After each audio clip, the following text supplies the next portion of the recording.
to very open up clear, with a Sister prayer? Sophie. Oh, good. Good. Let's pray, please, to start.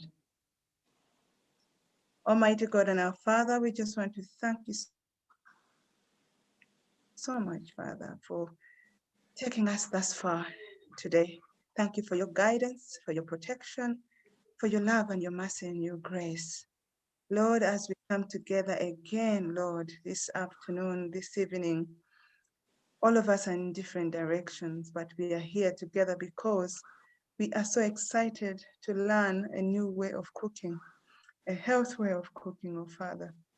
So we ask that you be with us the whole of this evening so that you open our mind to learn a new thing, something that is going to help ourselves and our families at large. We thank you and we honor you and we glorify you in Jesus' name. Amen. Amen.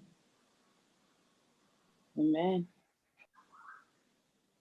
I just want us to do a little quick devotion coming from the book Ministry of Healing. And the heading is The Source of Healing. The Source of Healing. And it goes on to say that the Savior in his miracles revealed the power that is continually at work in man's behalf to sustain and to heal him. Through the agencies of nature, God is working day by day, hour by hour, moment by moment to keep us alive, to build up and to restore us. When any part of the body sustains injury, a healing process is at once begun. Sorry about that. Nature's agencies are set at work to restore soundness, but the power working through these agencies is the power of God. All life-giving power is from him. When one recovers from disease, it is God who restores him. Sickness, suffering, and death are work of an antagonistic power. Satan is the destroyer. God is the restorer. The words spoken to Israel are true. Today of these who recover health of body or health of soul, I am the Lord that healeth thee. Exodus 15, verse 26. The desire of God for every human being is expressed in the words, behold. No, in the words, beloved, I wish above all things that thou mayest prosper and be in health, even as thy soul prospereth. That is from 3 John 2, verse 2. And it is who forgiveth all thine iniquities, who healeth all thy diseases, who redeemeth thy life from destruction, who crowneth thee with loving kindness and tender mercies. Psalms 103, verse 3 and 4. When Christ healed disease, he warned many of the afflicted ones, sin no more, lest a worse thing come unto thee. John 5:14. Thus he taught that they had brought disease upon themselves by transgressing the laws of God, and that health could be preserved only by obedience. Beloved, we are here to learn a new way of cooking so that we can have optimal health. The Lord desires us that we obey, that we'll be in good health, but we can only achieve all these things through obedience. We are here because we have seen that we have gone off. Everything that we have learned, it is brought by Satan. God has a standard. He created us and he put a standard of how to look after our bodies so that disease does not come and devour us. But because we have sinned and fallen short of his glory, we find ourselves in this predicament. Now we are here to correct that which is wrong, not in our power, but through the power of God, through our obedience. As we are here, we are showing that we are obedient, we are willing to learn, and we are willing to change our ways. So that was my little devotion this afternoon. And I wish above all things that all of us will prosper and be in health. Amen. Amen and amen. Thank you very much, Sister Sylvie. One quote that I often make reference to and reflect on quite a lot is the one, I think it's also from Ministry of Healing or Adventist Home, where she mentions that there are many who have died and are lying in their graves as a result of poorly prepared food in the homes. So yes, every time I cook, I think about that and ask myself, am I sending someone to an early grave, or am I helping them to live life to the fullest as the Lord intended?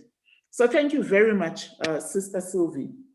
Today, our program is going to be slightly different. We have 4 items that we need to make, and then we are hoping that Dr. Sharp will join us, and he will then give us our theoretical input for today. So at this stage, I would like to see how many of us are making almond milk. Who is ready to make almond milk today? Hello, ladies. Me. Ntando, please unmute yourself. Sorry, I think. I don't have nuts today. I don't have any nuts at all. It's fine. It's okay. You can watch and then you can make your almond milk later. Yes, Nina, you are making almond milk. Who else? Yes, I am making it. Okay, who else? Nadia. May I ask you something? I have not blanched them. Also put them in hot water. Is not enough time for it or not? I have some. Okay, you may not have enough time because you need to soak them, and after soaking them, even if you put them in hot water, you'd need a minimum of an hour. And then after that, you need to remove the skin for the milk.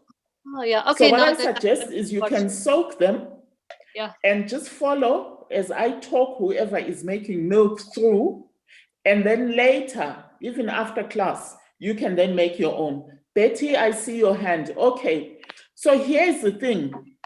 I will not, unfortunately, I will not be demonstrating. I have run out of almonds here at home and we are on lockdown.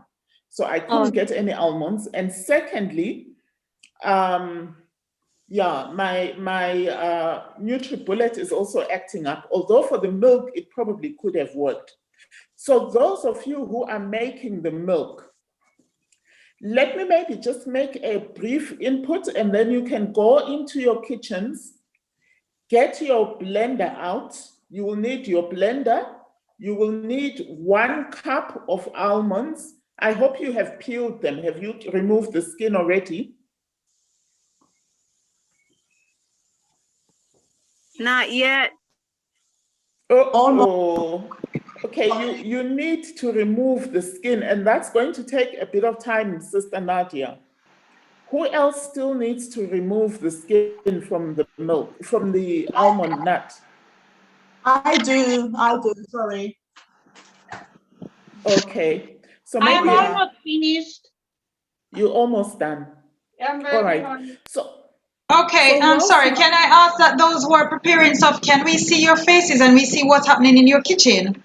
Please, we need to see so we're better able to help you. Excellent, lovely. I will pin you in a second. Telma, I should pin you as well. Okay. Sister Gloria, are you also making milk? Yeah, yes. I'm still doing the skin. Sorry, you can carry on. That's fine. Use Use your hand and massage it, and they will come off easily. And then you use a strainer to just scoop it out. Okay, so what I find is that, okay, what works for me, right, is if you hold the thinner part of the almond, so the tip of the almond, and then you just kind of like squeeze the skin off. I find that it comes off easily that way. And then what I also do is I don't throw the skin in the water where the unpeeled almond is. I have a separate bowl where I then put the skin on the side. I find that that way it's, you know, the process is more efficient. So ladies, as you are peeling, you will often find that most recipes on the internet do not involve this step, or they omit this step of peeling your almonds. And so you may be wondering, why do we need to remove the skin? It is basically because the skin, if it is left on, especially for the milk, it makes it that much more difficult for you to really have all the nutrients that are in the almond and the protein that is in the almond being readily available. So it is about bioavailability, okay? So when you remove the skin, you are increasing the bioavailability of the nutrients and the proteins that are found in the almond nut.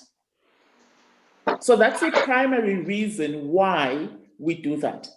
I've also found in my own experience that if you make your milk from almonds that have been peeled, you may not necessarily have to strain your milk with a nut bag at the end, especially if you have a very, very good quality blender, because already you will have such a smooth liquid, there won't be any residue that you need to strain. I also personally prefer not to strain because I am making this for my own personal use, and therefore I really want to reap the full benefit of homemade almond milk. But I will leave that decision to you. If you want to strain at the end, you can do that. But as I say, if you have a very good blender, you'll find there's hardly any pulp that remains at the end of the almond milk making process. Now, some of you may be saying, what is wrong with buying commercially made almond milk? Why should we invest time and effort in making homemade almond milk? I will offer two reasons. The commercially made almond milk oftentimes is very runny. It is not as rich as the homemade almond milk. At least that is what I find. It's very light, it's runny. It's very noisy. I don't know where the noise is coming from. It's very noisy. Maybe you can mute. I think it's, let me just mute. Thank you. Okay, I'm also going to mute you, Sister Glory. Yeah. All right, excellent, thank you. So you will find that with store-bought almond milk, there are still some additives and there are still some preservatives that are put in there. There may be natural additives. For instance, I know that they use a type of seaweed. I just forget the technical term now. I will look it up as I continue. But that seaweed is there to preserve the almond milk and also to make it fuller. Is it xanthan gum? No, it's not xanthan gum. Let me just find it.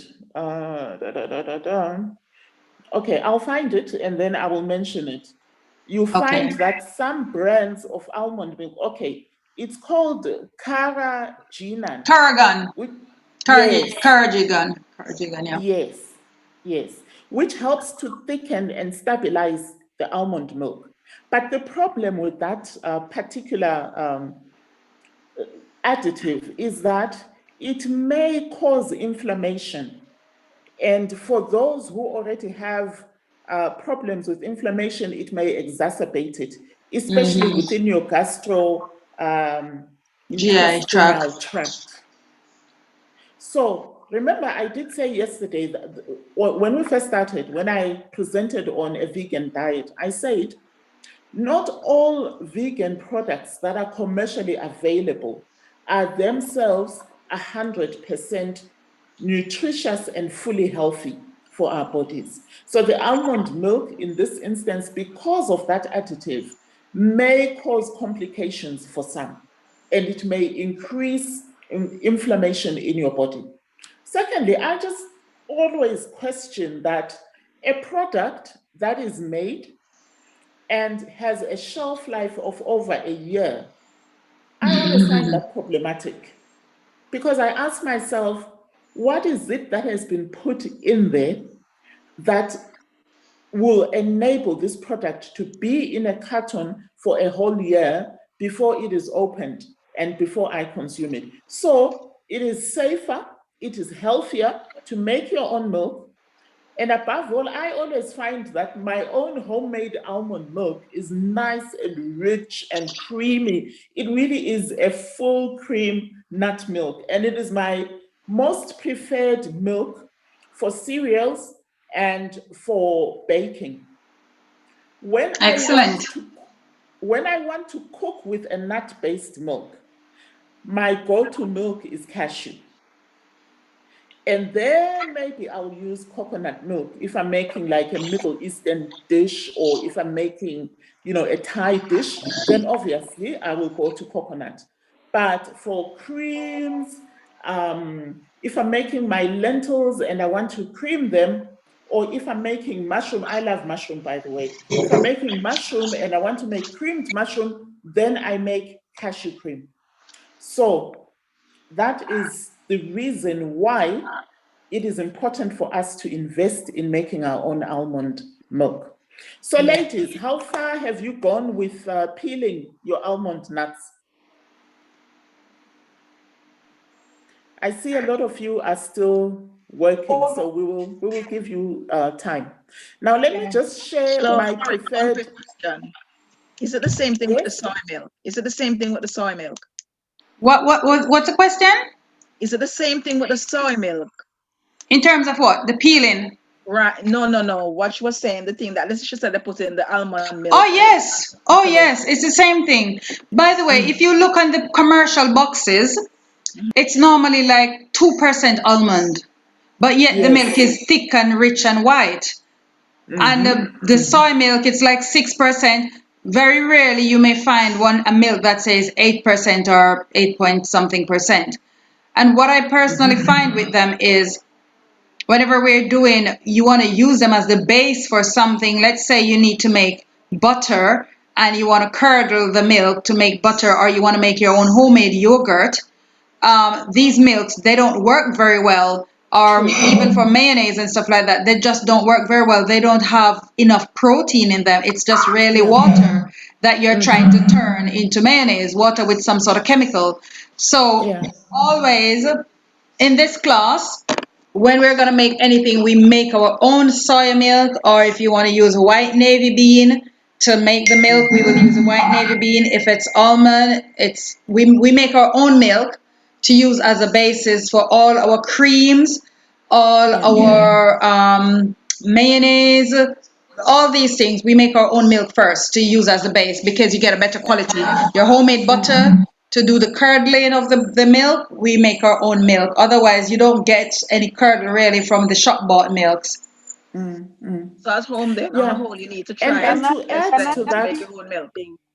And to add to that, Davina, I also find, especially when you're making yogurt, that the fat content of the commercially bought milks will not give you the rich yogurt consistency that you want. Whereas when you make, whether it's coconut milk yogurt, unless if you're buying a coconut milk with a fat content that is more than 19%, you will often find that you will get a very runny yogurt. So besides, look, ladies, it's way cheaper to make your own milk products anyway. And more delicious. Absolutely. Yeah. So Ruth, I see your hand is up. You have a question or a comment? I have a question. I made once almond milk, and once when I boiled it, when I put it in a boiled water, it cut. You know. It what? It was just separating with water and making some grapes. When you boil it, it doesn't boil like the one you buy from the shops. Okay, I've personally never experienced that. But I would ask a question, what was your ratio of Water nut to beans. water? Yeah. The ratio was 1 cup of almonds and 3 cups of water. I use less. I use 2.5 maximum. Okay. Yeah. So perhaps that was the challenge right there. Okay. Did you put lemon or any? Did you put lemon? No, I put dates. You put lemon in the almond milk? No, I dates. Put dates. I put about 3 dates. And then you try to boil that milk? No, the following day I tried to boil the milk and it all went bad, like when the milk is bad. Separated, it curdled. It's curdled, yeah. Yeah, that means something acidic went in it. So it depends on the dates. Maybe maybe the preservative on the dates, the sulfur maybe. But it sounds like if it's separating like that, it sounds like their acid has gotten into it. Davina? Yeah. I have the same experience, but what I do, this is Thelma, what I do is I put a dash of the Himalayan salt and then I put some honey just to give it some flavor. So I don't know if that would separate it because I have the same experience. But I don't measure my water, but it's probably about 3 cups, like she says, to 1 cup of nuts. Okay, ladies, so here's the thing, or this is what I do. When I make my milk, especially if I want to store it, I will just add water, almond nuts, and a pinch of Himalayan salt or a pinch of sea salt. And then I blend the milk.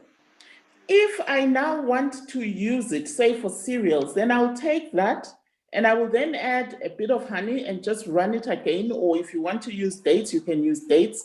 Or if you want to add a bit of vanilla extract or whatever. But if I flavor my milk, more often than not, either I will use it cold or I flavor it and I use it immediately.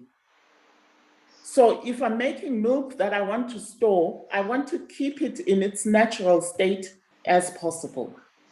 And of course, we do know that salt is a preservative, right? So it's going to give you that added shelf life in the fridge. You know, it will buy you an extra 2 or 3 days. That is what I do. I see there is a question here about I'm struggling to get almonds in this part of Jamaica. We'll try somewhere else. Yeah, so obviously— Where? Which part of Jamaica? Which part of Jamaica are you struggling to get almonds? In Trelawney.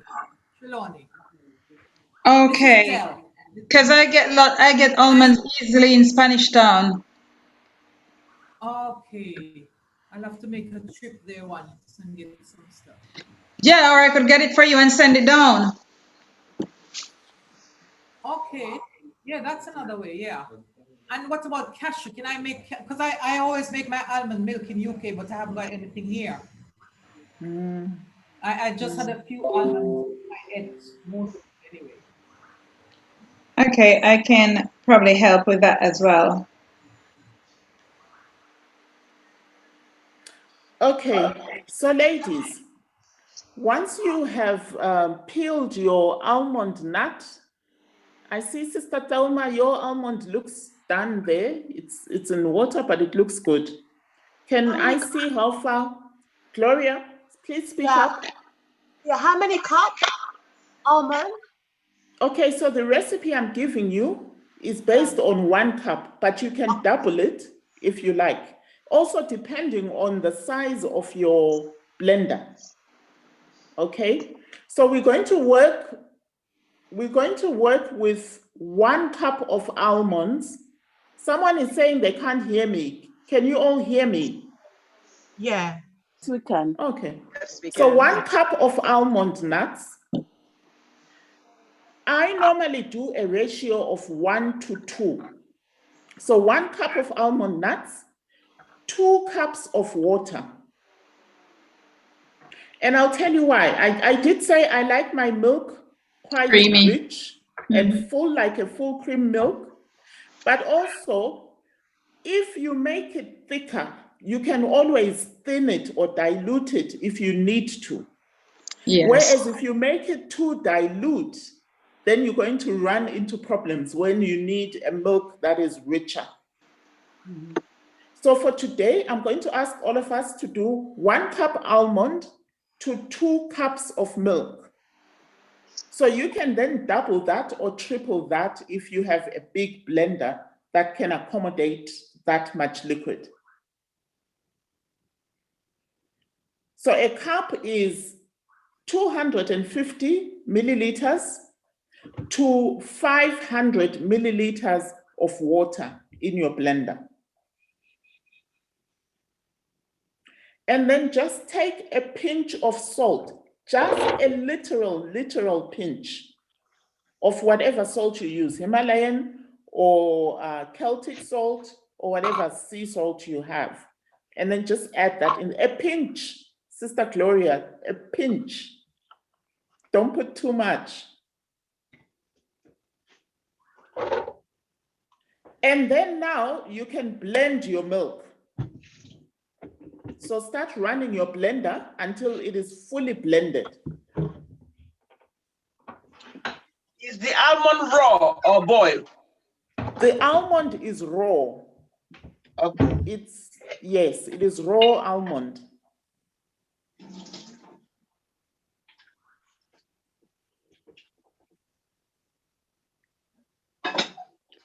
How do you measure a pinch? Is that 1/4 of a teaspoon or is it just less?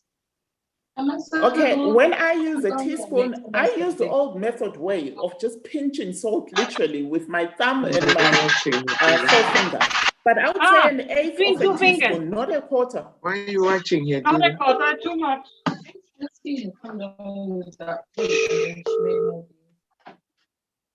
Okay, so I see some blenders are going. Can we see others? Sister Glory, how are you doing? Oh, I'm doing fine. That's my blender here. Okay, excellent. A question is asked that commercially made plant-based milks are fortified with vitamins. Can we add vitamins to ours? Where are you going to get the vitamins from? You're going to pick them from a tree? Surely. If you pick them from the tree, you can add them to your milk. From the first aid from the vitamin pills. No, ladies, remember, we did say when we were talking about a balanced vegan diet, that if you are eating right, you don't need to have something that has added vitamins in it, because you are getting your vitamins at source from your vegetables, from your fruits, and from your nuts, and everything else you are eating. So there's no need to fortify your milk.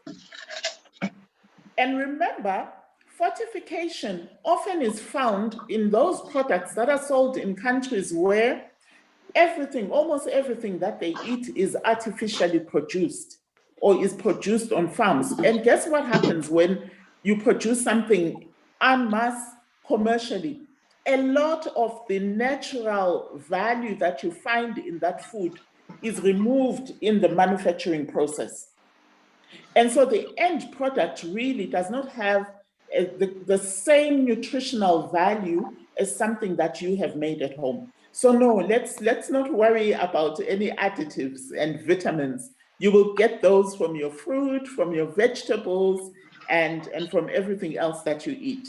Is that okay? Nice. Right. Eugenia, your hand is up. Yes. Please speak up. We can't hear you.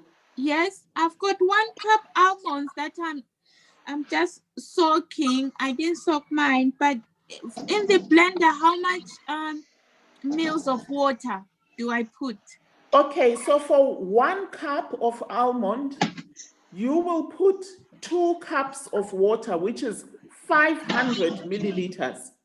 Okay, thank you. Yes. Now, those of you who are done with blending, just pour your milk. I'd like to see the consistency. If you're blending, just mute your blender for the moment that you're blending so we can hear when Busi speaks. Please. So I see, Sister Gloria, you are done with blending. Can I please just pour your milk into a glass or something so we see the consistency? Excuse me, Sis Busi. Yes, ma'am. Yeah, I've got a problem here. My daughter has got anaphylaxis peanut allergy. So any smell of allergy, then she's got EpiPens. She just, her throat just swells and we call an ambulance. So I can't use any nuts. It's fine, my sister, it's fine. Yeah, we will excuse you from this class. It's okay. You can just watch for the benefit of teaching others, maybe. Okay. Can't I make milk from a different product? Yes, there are many milk from beans. From beans, but I've got butter beans. You can make milk from butter beans or any other white bean. You can, but today is not the lesson for that. But we have lessons where we will be doing the soy milk and other alternative beans. So we're going to use white navy beans, butter beans, several other beans can use. So when we're doing that one, then that's your chance. But today it's just the nut milk because this is going with the lesson detox, heavy metal detox. It's in relation to the lesson that we're doing. That's why we're doing this particular milk. Right, so let's just pour your milks just a little bit into a milk glass and then have a sip and tell me what it tastes like.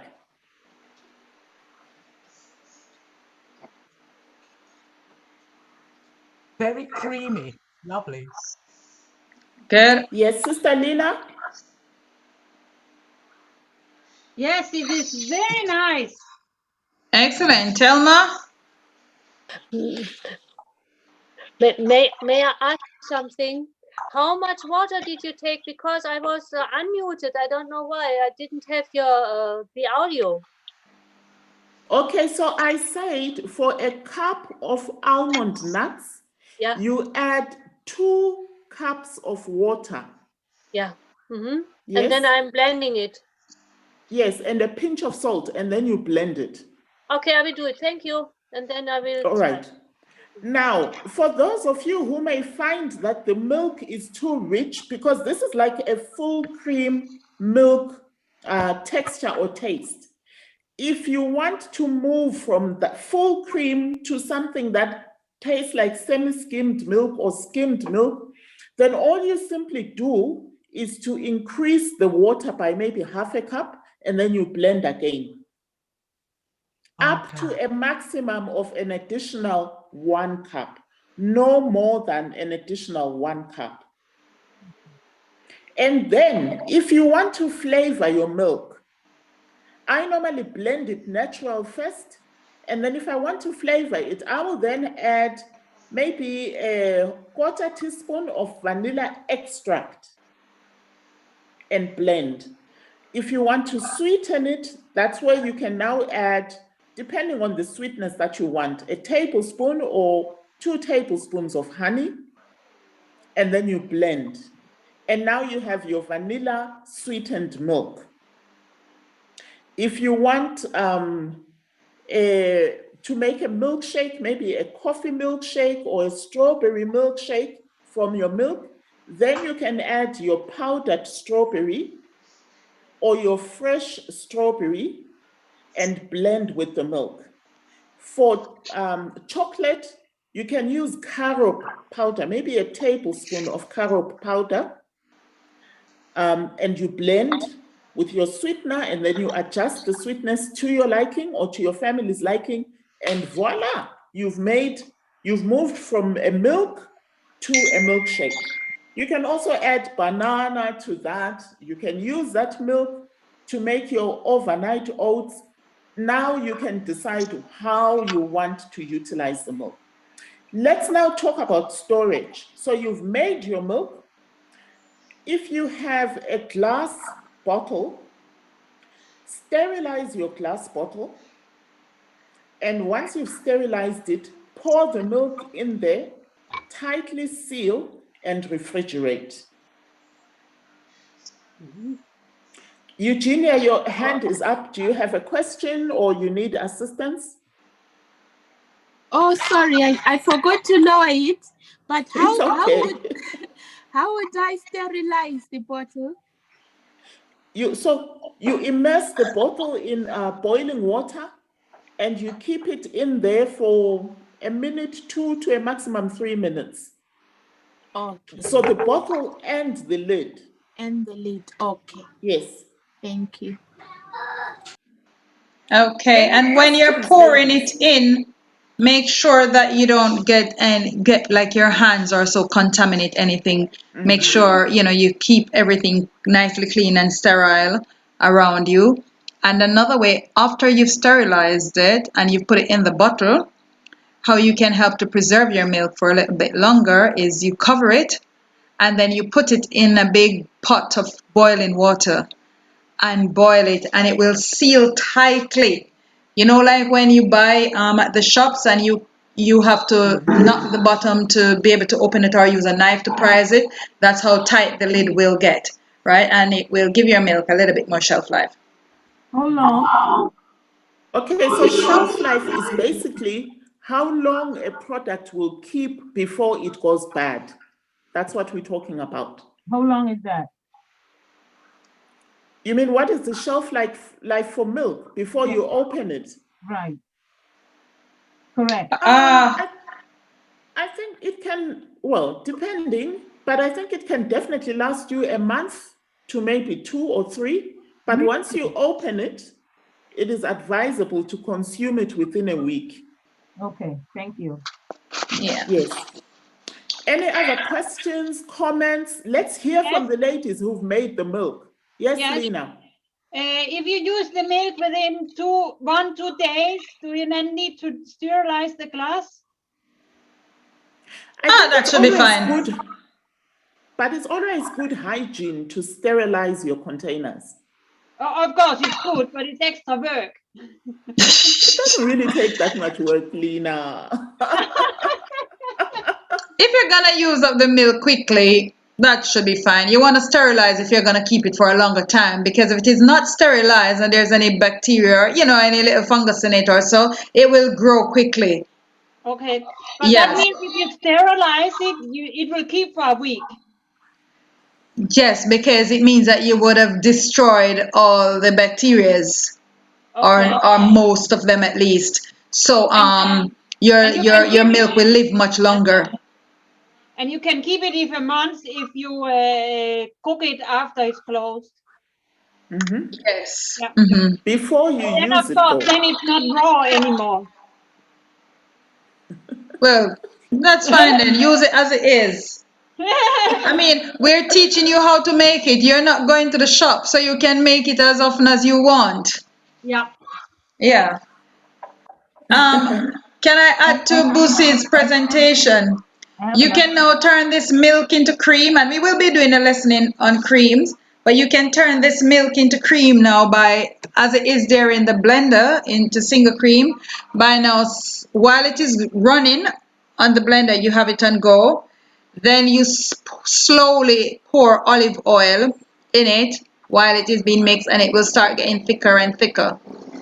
When you get the desired consistency that you want, you can pause and store that away as your single cream. I have a question. How long? Yes, Adriana.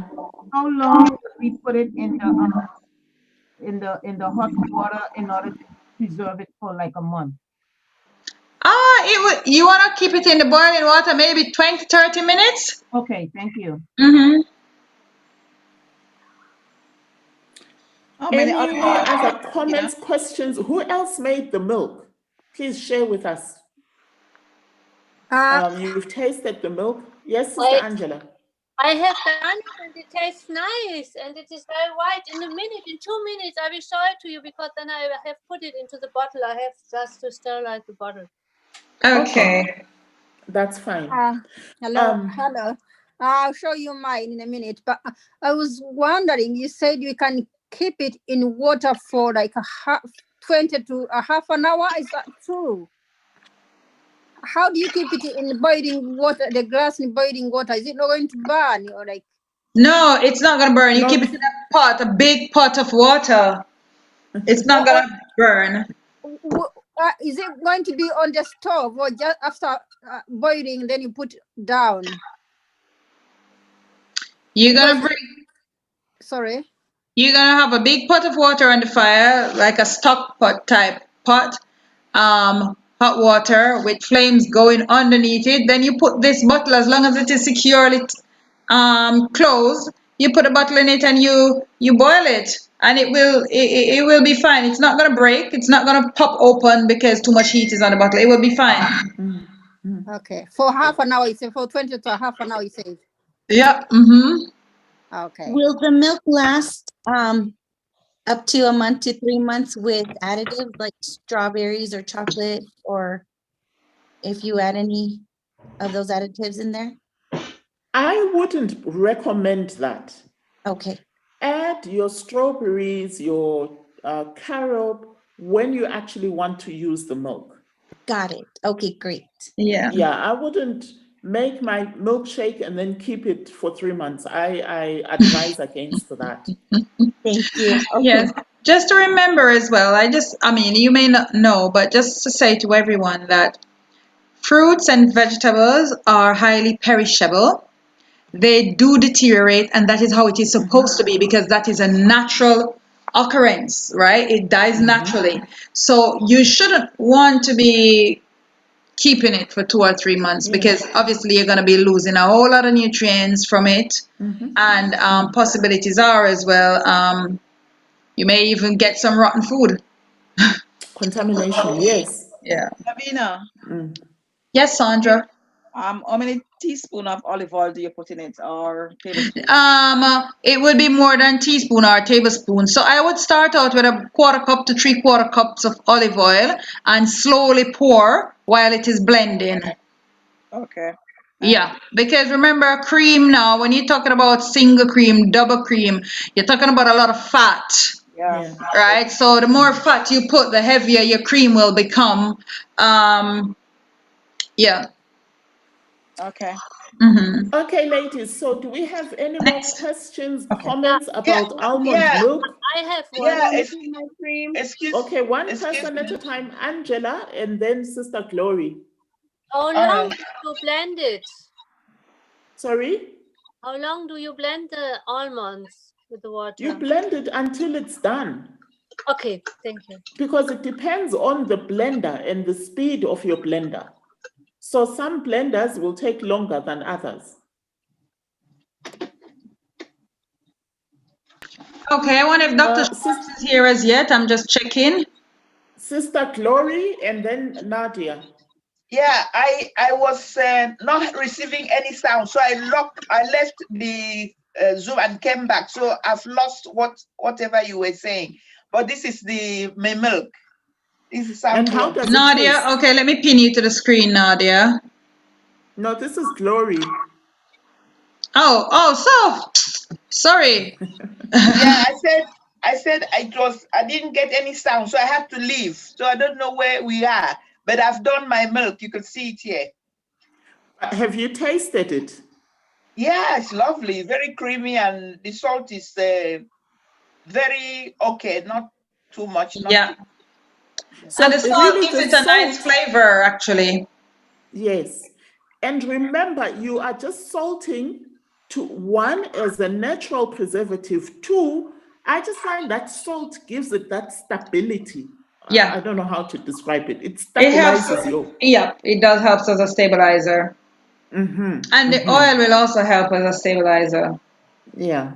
Okay, Sister Nadia, enjoy your milk, Glory. What have I missed? Because I had to lock off and come back.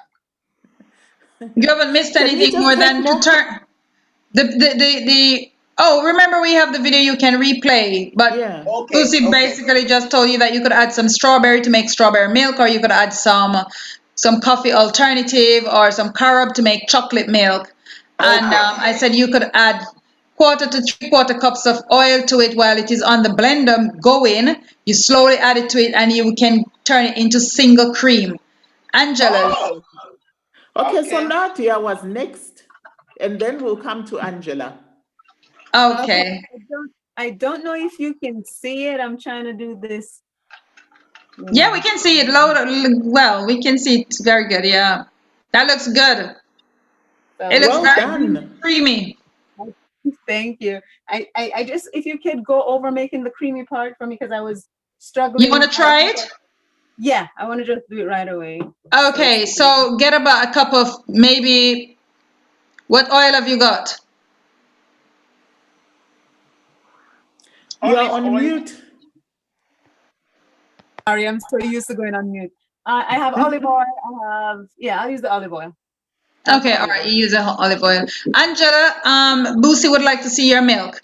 So get yourself a cup of olive oil, Nadia. Okay. Yeah, I put it in such a bottle. It looks good. Looks like it's just knocked off by the milkman. It tastes Ladies, nice. just look at Davina, please. Let's pin Sister Angela and her milk bottle. She is pinned. Okay, I can't see her. I have okay, let me go to gallery view. Where's Sister Angela? Yeah. Let me look for you. Yes. Now, ladies, look at that milk bottle. Isn't that a bottle of milk that you would walk into a supermarket and pay money for? Definitely. Thank you. Where did you buy it from? She made it. But the almonds are from Germany. Looks good. And we love the bottle. Presentation is so important. You put it in a milk bottle like that. There were tomato sauce in it.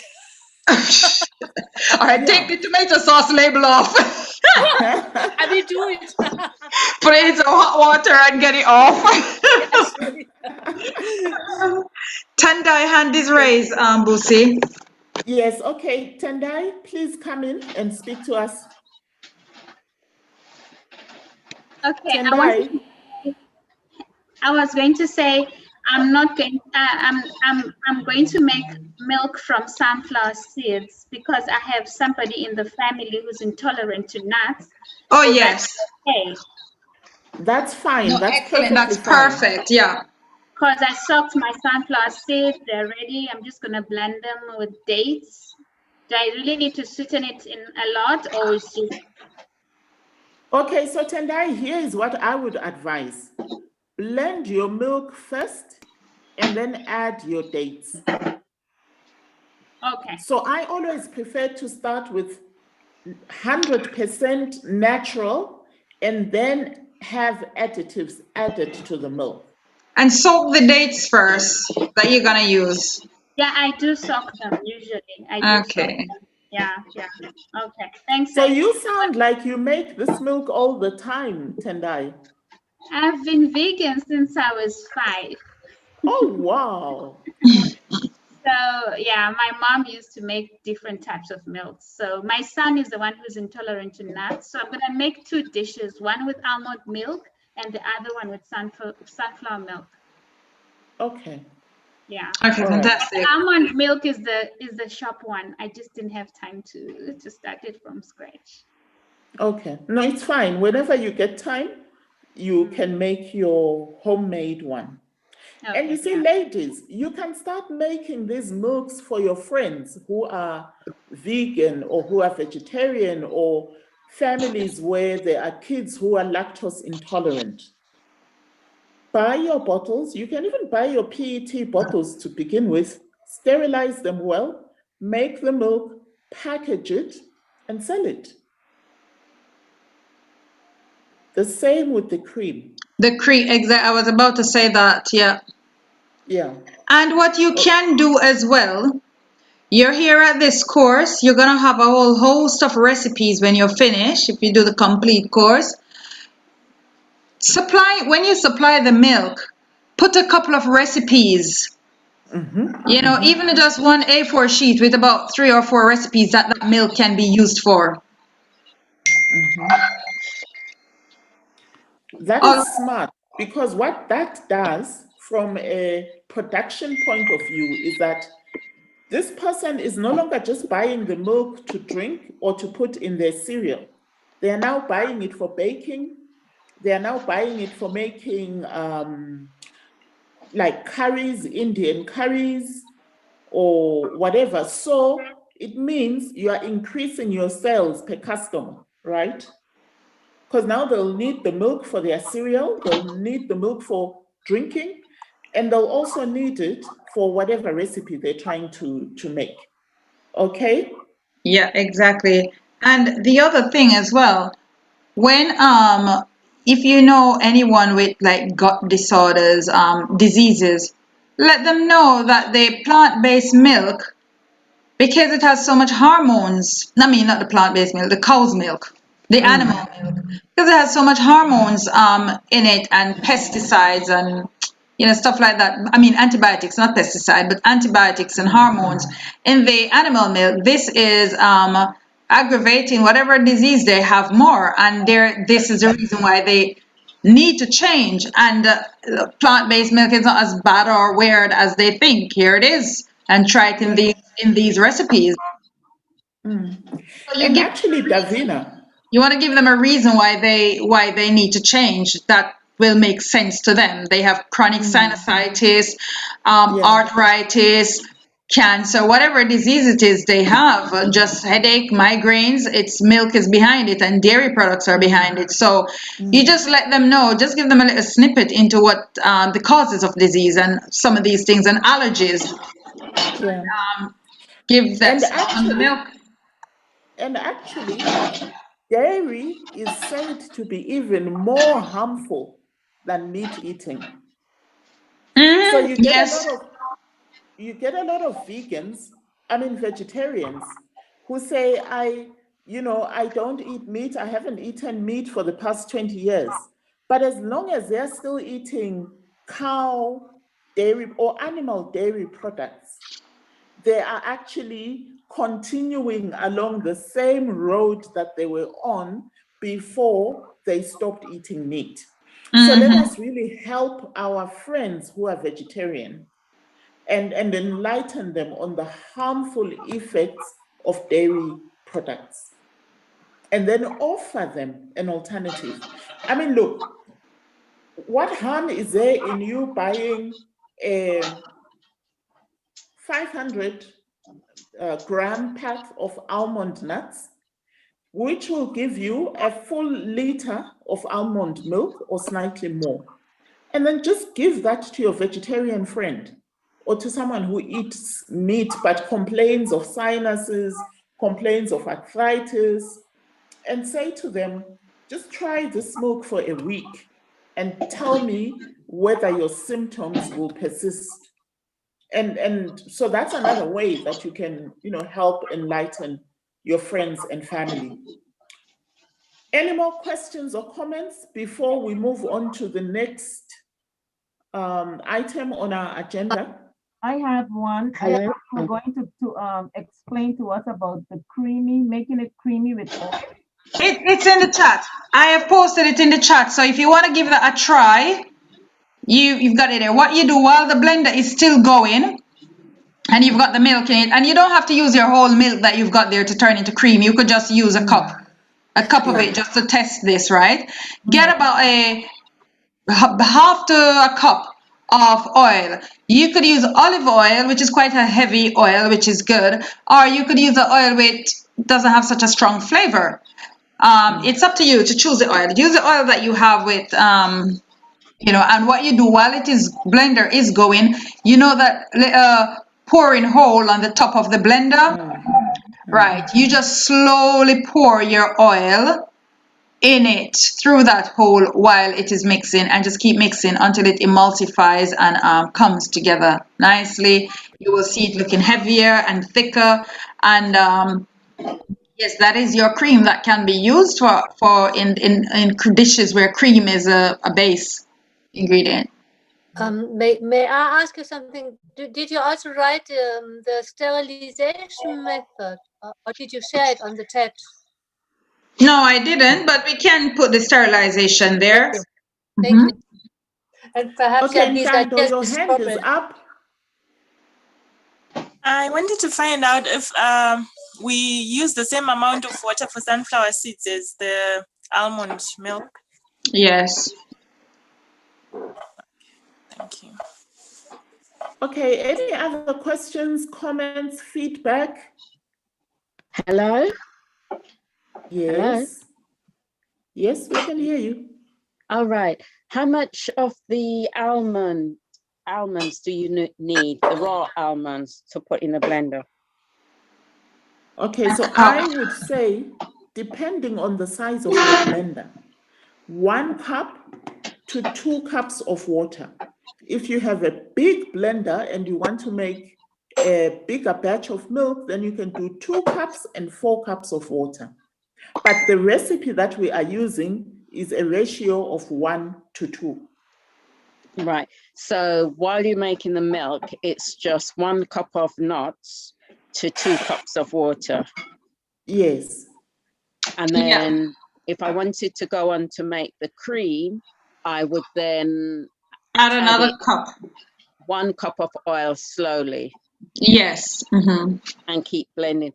How long do you normally keep the blender going? Well, if your blender is getting hot, you need to just turn it off, let it cool down, and then go again. Right. Okay. Thank you. You're most welcome. All right. Shall we be moving on then? Yeah. Mm-hmm. Okay. So we just did the nut milk, and now is Myrtle. Myrtle, are you ready? Would you like to demonstrate the nut butter, or Juliet with the pesto? Yes, I'm ready. This Caribbean chef man in our orange and all. Orange Day. Lovely, lovely. Sister Myrtle. I'm telling you. So who will be giving the nut butter a try? You need to have a high-speed blender, as I said earlier before most of you came in, a high-speed blender or a food processor. A hand blender will not work. So if that is what you have, don't attempt this recipe. I will. You will attempt it or you will not? I will attempt it. Okay, so I take it you've got a high-speed blender or a good food processor.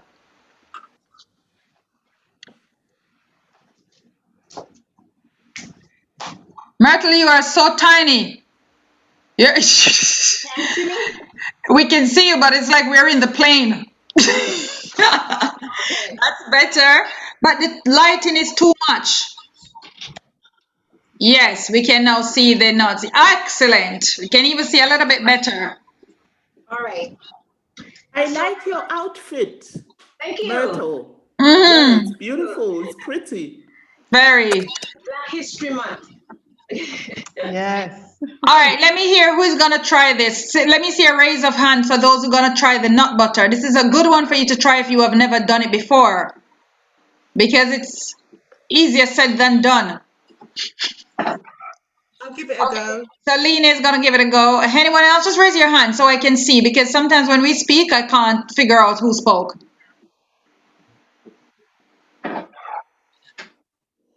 I can't figure out how to raise my hand, but Thelma, I will be doing it. Thelma doing it. Okay, all right, good. So we've got a few people. Abigail, I'll remove you from the pin if you're not going to do it. Will you be doing it, Abigail? The other Thelma would be doing it. Can you hear me? Both Thelma will be doing it. All right, let me find you and pin you, Sister Thelma. Be very gentle. Thelma Kerr. That's right. I've got NutriBullet. Is that okay? That is perfect. That one will Once it's working well, it will do a fantastic job. All right. So I'll do it. I will also try it, but how many nuts do I need? And which nuts? Almond, or if you have any other nut, it's the same procedure for almost all the nut butters. Yeah. Or if you. Then I haven't peeled my nuts. No, you don't need to peel it, and you don't need to soak it either. Oh. But I will let the teacher answer your questions. Myrtle. Okay. Myrtle, you're still far away though. You have about. Oh.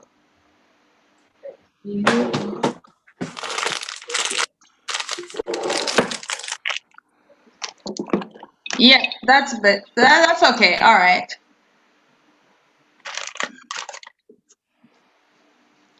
Are you seeing me? Okay, tell Makar you said you're gonna be doing nut butter as well? That's right.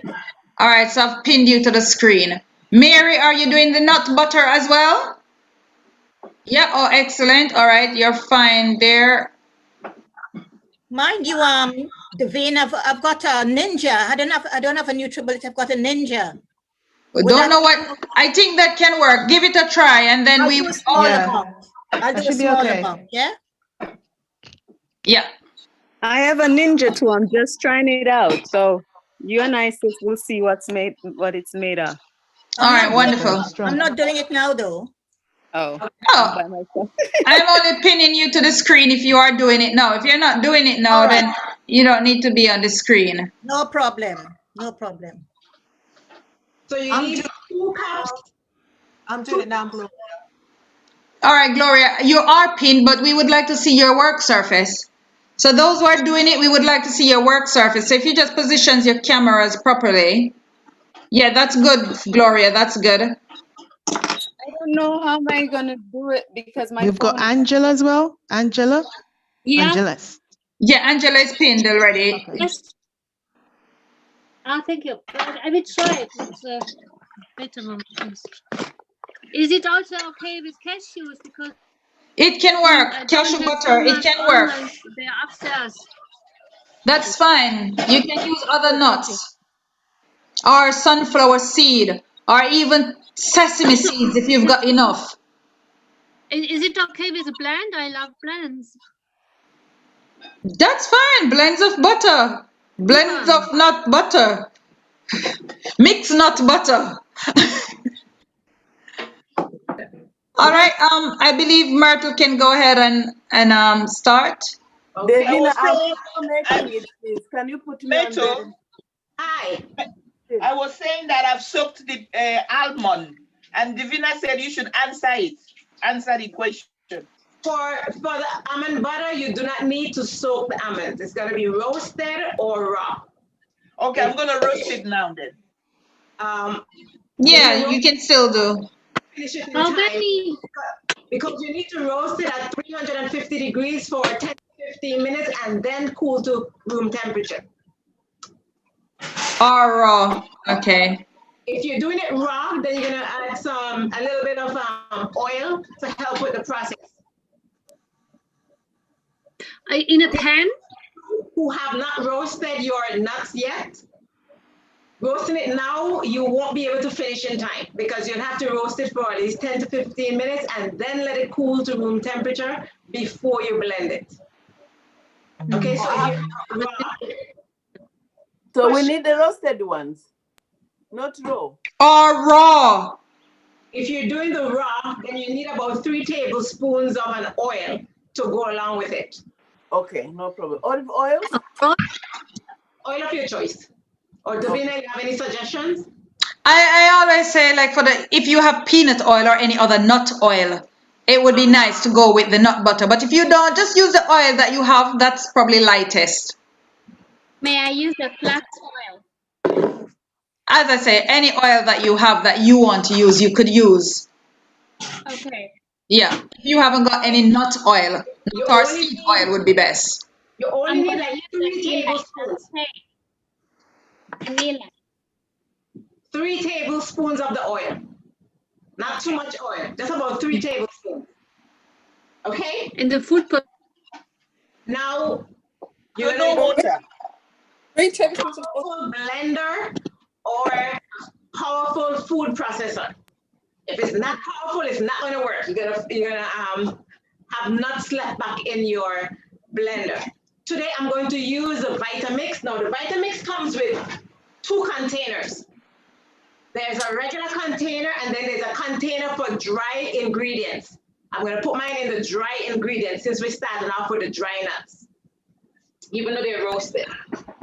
Okay. The last time I did it, this is what I did it in, and it roasted the nuts pretty good.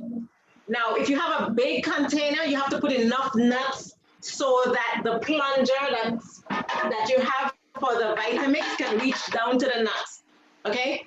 So if you only have 1 cup and the plunger is not gonna meet the bottom, it may be a problem as well, okay? So the recipe says 2 cups of almonds. This is the original, I'm gonna say the original recipe and then I'm going to say the substitution. So 2 cups of roasted almonds. You're gonna place it in your powerful blender or food processor.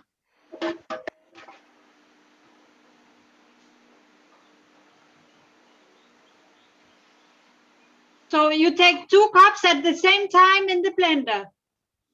If you have a large blender, correct. I have a Vitamix. Maybe 1 cup. But the dry container is smaller than the normal one. Then Maybe 1 cup. The recipe.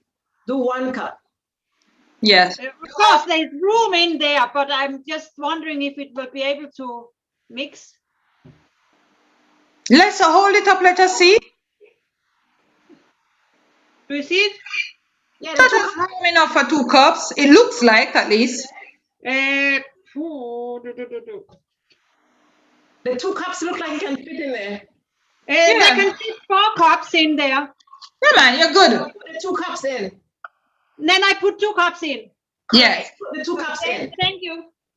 Okay, so for those who are using the roasted almonds, that's it. You put the 2 cups of roasted almonds in the blender. Maybe you're gonna roast them for about 10 minutes in the oven at 350 degrees, which is 177 degrees Celsius, for 10 to 15 minutes. Okay, I did mine for 10 minutes. And then you're gonna blend on high speed for about a minute. So I'm gonna turn off my volume so I can blend for the minute. And then that will be the end of the nut butter. For those of you who don't have the roasted nuts and you're doing the fresh nuts, then you are going to add up to like 3 tablespoons of oil. Maybe you want to try 2 tablespoons first and then add a little bit more if needed, you know, the least amount of oil that you have to. Another thing you can add to your butter before it's finished is a little bit of sweetener. Maybe about a teaspoon or teaspoon to a tablespoon of agave or something if you want to sweeten it. Okay. But I'm going to do mine today without any sweetener. I'm going to just do the butter.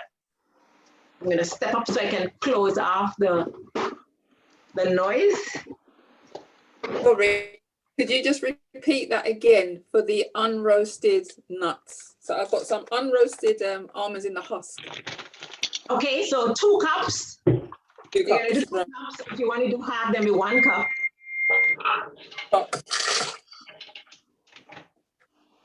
And you're going to use like 2 to 3 tablespoons of oil. Your oil of choice. Would sweetener be better if we use the sweetener? If you want some sweetener, you will add it closer to the end of blending. Okay. When do you add the oil? In the end or at the beginning? After you have floured it. Start with just a dry nut. Okay, later. Are you doing the roasted or are you doing the dry, the unroasted? Mine are raw. Are your nuts roasted, Lena? No. Okay. Somebody said both? Who said both? No, nobody said both. Okay. All right. For me, I'm using sesame seeds. You have to toast the sesame seeds first. Yeah, I've tested them. You're toasting them on the cooker? Yeah, I've done. Yeah. You can You've see it. toasted them already? Yeah. Are Okay. they cool? Are they Sorry? cool? Coffee? Are they cool? Yeah. Okay. Excellent. Throw them in your blender as well. It's the same process. It's the same procedure from here. So how many water, oil do I put in? Have you started blending? No, not yet. It's still cooling. Okay. Well, you may not need to put any oil in. If you have the sesame seeds, well, let me just finish and then if you have the sesame seeds and you have toasted them, likewise, if you have the nuts and you have toasted the nuts, you may not need any oil whatsoever. You just need a powerful blender, and once you keep blending, it will produce the oil naturally. Okay. However, if you don't have, if they are raw, and you add them to the blender after it has become a flour and it starts to stick together, then you can start adding oil. When you see it become floury, you can start adding a couple of tablespoons of oil. If you need a third tablespoon, you can add a third tablespoon as it requires. Yeah. Okay, so make sure you put on your timer.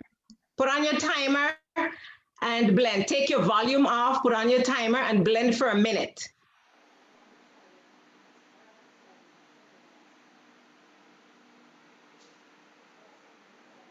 Tendai, you have run left the class. I noticed you've added oil already.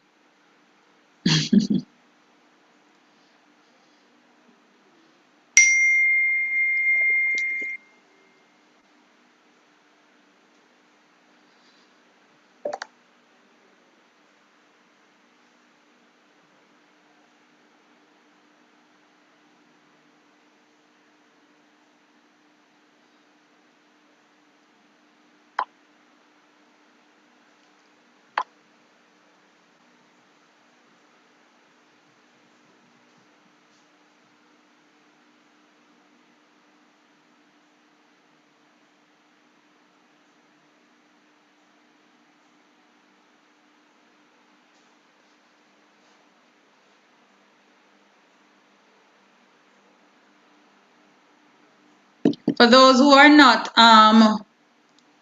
preparing anything today, you can just keep your eyes on Myrtle and see what she's doing. See, she has to keep using the thing to push the nut down to keep it down to the bottom. So you have to keep pushing it down. So if you're blending and you haven't got one of those, but you have to use a spatula or something and keep pushing your nut flour down. So as you can see, you have created nut flour. Gloria, you have created nut flour. Well done. You're gonna. The sesame, has it been completed like really cold? I mean, cool down, or you can do when it is still warm, a bit warm. You can do it. It's a little bit warm. Okay.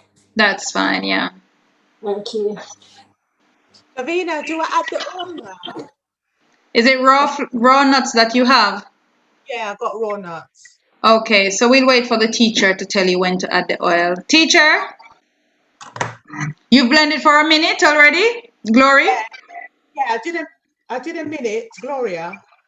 Oh, sorry. Keep blending until the teacher comes back. Okay. Mm-hmm.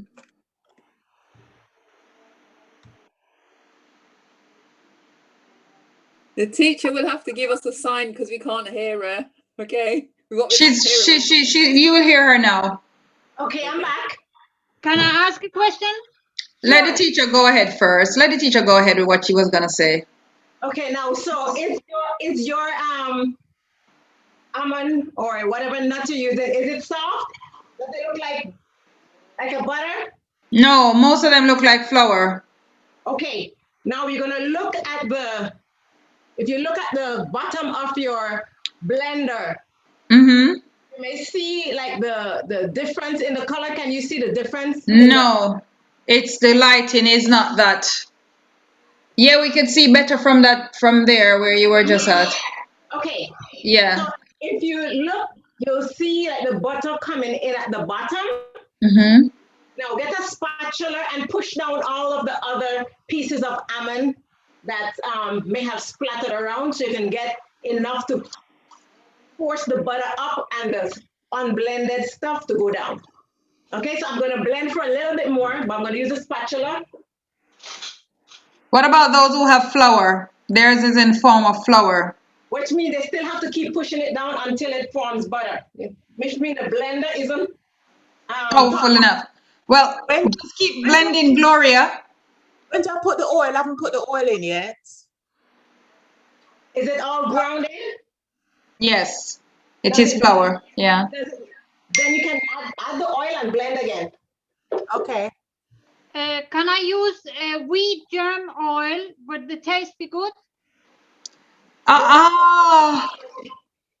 Is that the only oil you have?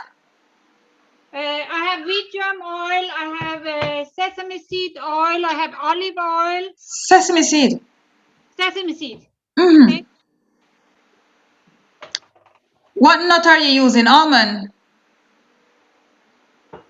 Lena? What? Is it almond nut that you're using? Yes. Yeah, sesame seed. Thank you. Now I put some from the bottom of the container up so you can see. Do you see the butter forming? Yep, can see that. All right.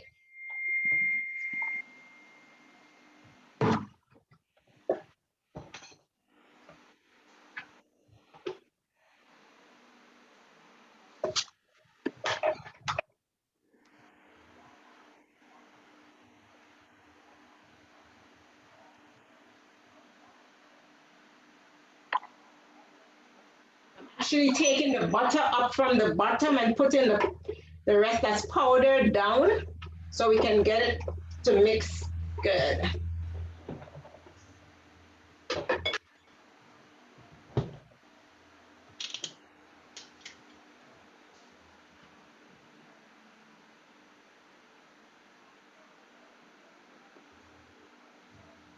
Take everything off your blade and put it in as well, even around the inside.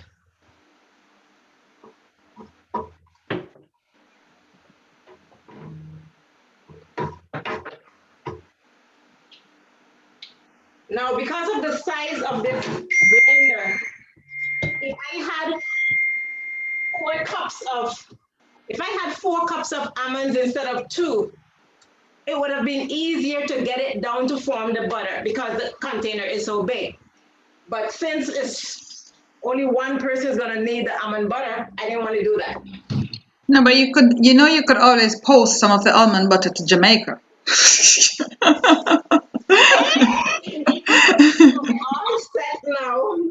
I think I want to post myself to Jamaica. I haven't been to Jamaica yet. So there you go. You should just plan a trip and take the butter with you. Okay.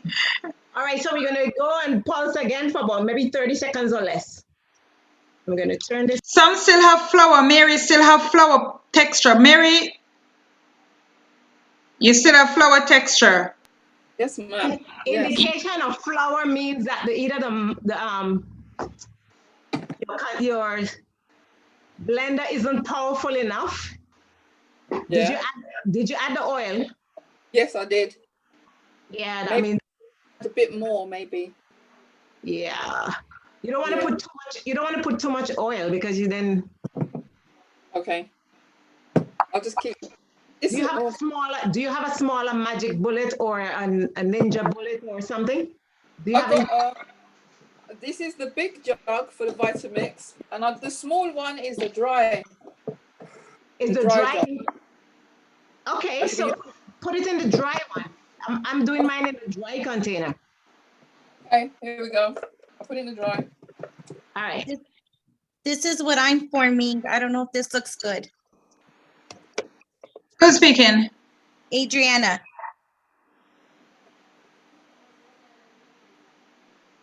Adriana. All right, hold on. I'm gonna have to find you. You're not on this screen. Sorry, I wasn't gonna make it, but I started to. What kind of equipment are you using? The Vitamix. The dry container or the wet container? I don't have 2 containers. I just have one.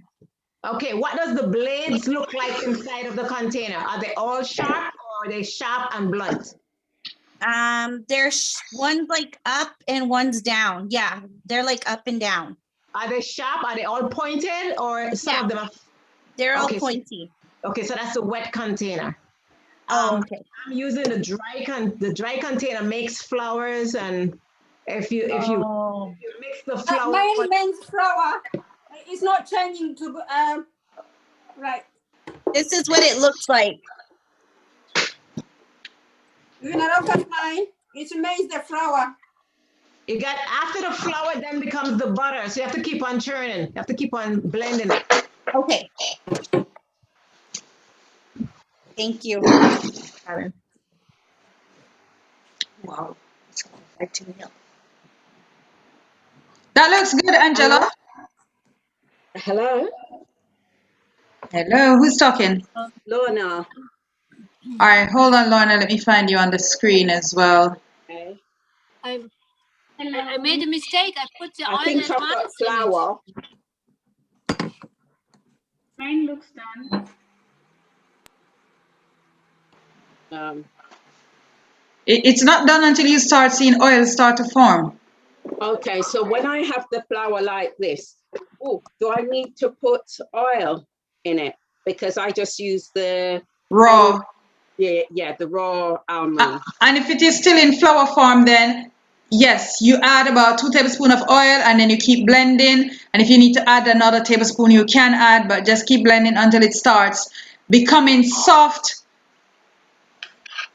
Right. So what I have here is like flour. So this is what I would call my almond flour.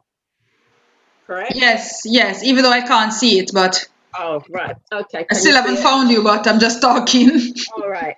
I'm trying to show it. It's not you, it's me finding you on the screen. Oh, right. Okay. Okay. Yeah. Right. So all I'm going to add is 2 tablespoons of.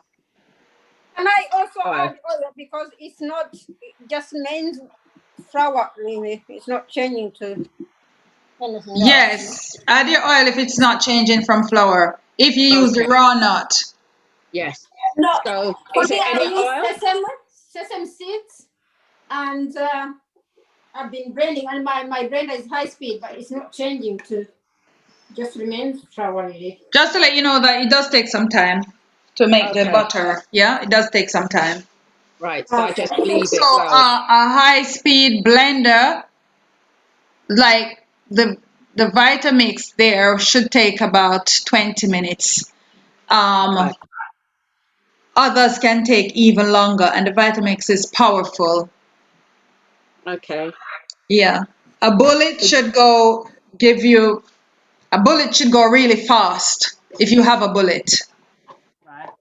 Davina, can I just come in here and comment about equipment? That if there is one thing that you need to really invest in as you take your culinary skills to the next level, it is good equipment. So cut back on buying clothes and buy yourself and shoes. Yes, and handbags, and buy yourself good equipment, a good solid set of pots and pans as well. Yes. Those will serve you steel. extremely well. It's like I'm just talking to Davina. It's okay. You can go ahead and ignore me. No, I'm not ignoring you. No, we're just listening intently. Okay, all right, good. We are afraid of mixing because maybe you say something important while we are mixing. Okay, all right. All right, keep mixing. If you notice that she have to keep, you see, Myrtle has a powerful blender, but she has to keep pushing it down, and she have to keep mixing, and her nuts are roasted. Listen, it took me days to get my butter because I moved here to Jamaica, and the power, what you call it now, the electricity power is 110, and my food processor uses 220. So I ended up eating a very rough butter after giving up after 2 days of blending, all right? But Actually, Davina, you're right. I mean, when I first made almond butter, I became so impatient and I said to myself, okay, I'm just going to make crunchy almond butter. So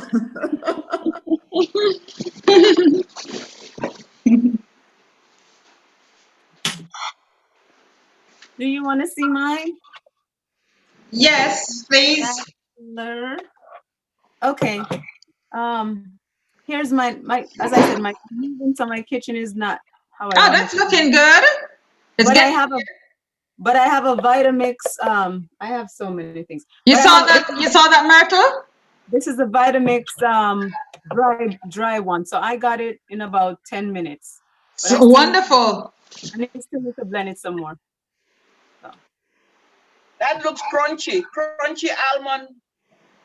Yeah, I still need to blend it a little bit more. Yeah, but it's forming. It's getting there. You can see the oils releasing. Yeah, because there's still some more nuts that I'm digging But up it's on the right track. I'm just saying you are on the correct pathway. Okay.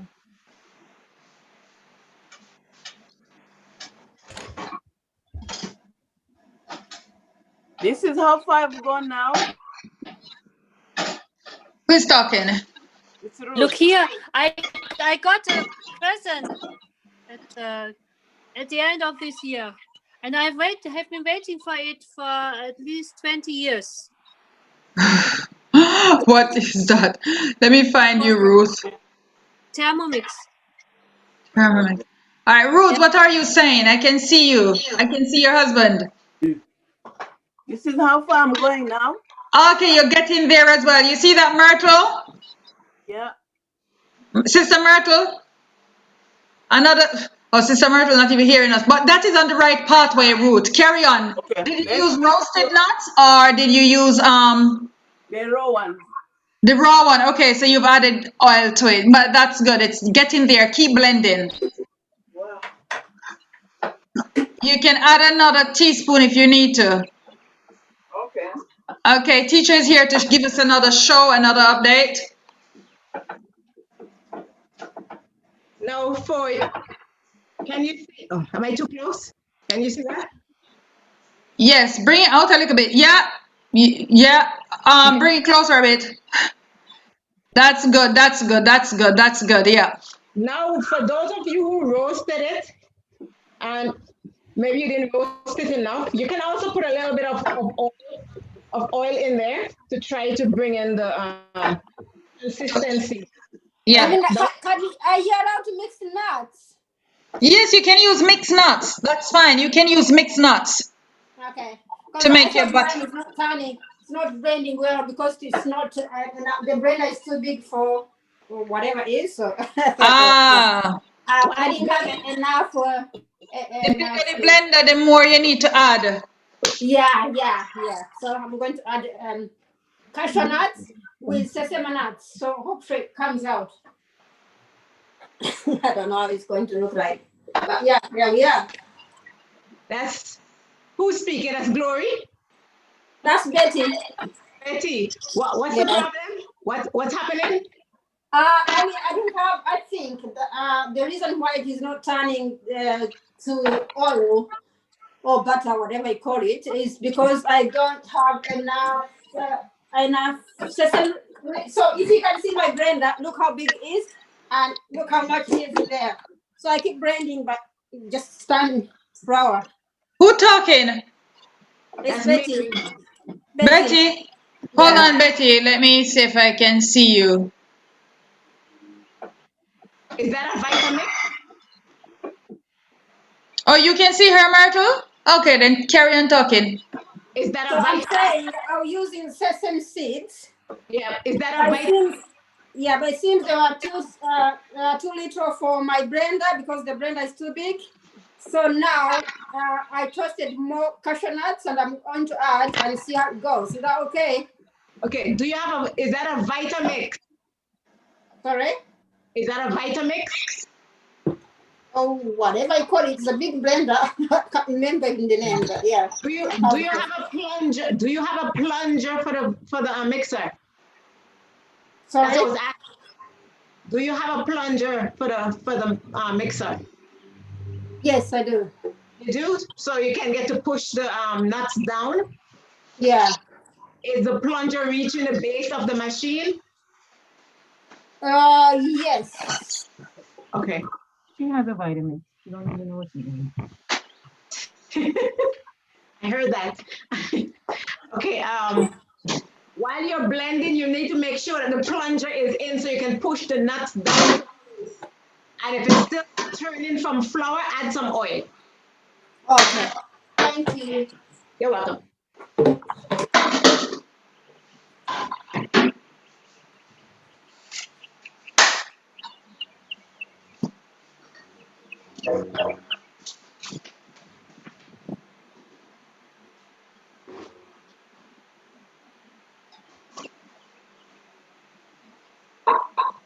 May I ask something, please? Hello? Go ahead. What was the question? What sweetener do we use? And what nuts can we mix? You can use agave teaspoon. And the other question, you can use agave. Agave. Or honey. Oh, honey, yes. Okay. And what And was the other question? yes, what nuts can we mix? Get in there, Lena. Carry on blending. Add some oil to it. You can mix whatever nuts you want to mix. You want to mix peanut, almond, cashew. You can mix them. Okay, thank you.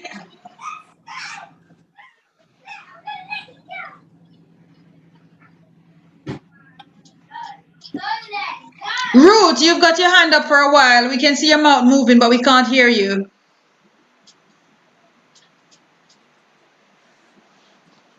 Let's see that, Gloria. Let's see what you have there. Ah, you're getting there. Nice. Keep blending it a bit more.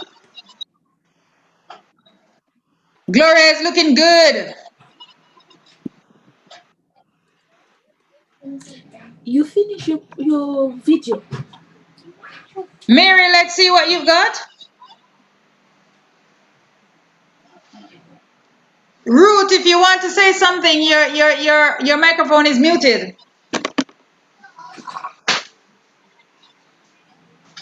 It is coming out fine, Davina. It's coming out very well. Oh, wonderful. Good. Mary?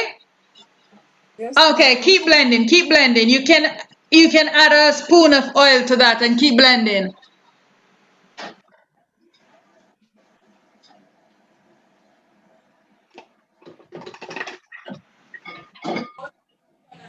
Yeah, Glory is on the right path.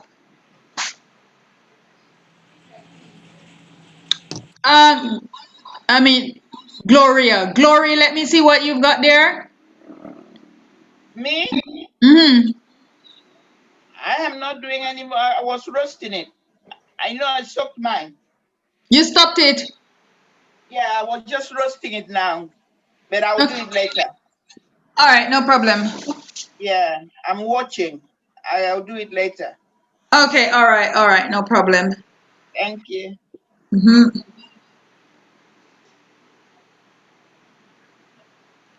Claudette, you had sesame seeds or pumpkin seeds? Yes, I have. Yes, I have. You could try one of them later. Yes, later on I'll try one of them. All right, let's. No, because my bullet broke And I've only got a hand blender at the moment. No, that won't work. If you have a mortar and pestle, you can spend a day or two. Lorna, let's see what you've got there. I've got the Ninja, but I don't think my Ninja is going to be good. All right. It's not very. Because when I do with the Ninja, I have to use the hand blender to finish it off.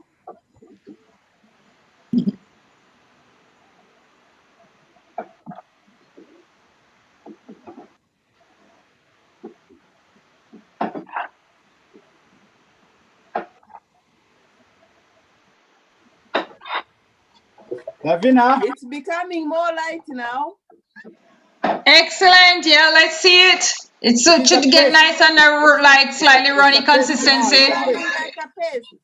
Yes, yes, it's getting there. How much we can do better than that is paste nice. Good, good, good. You can. Okay, Myrtle, you get in there. You need to work more. Gloria is ahead of you.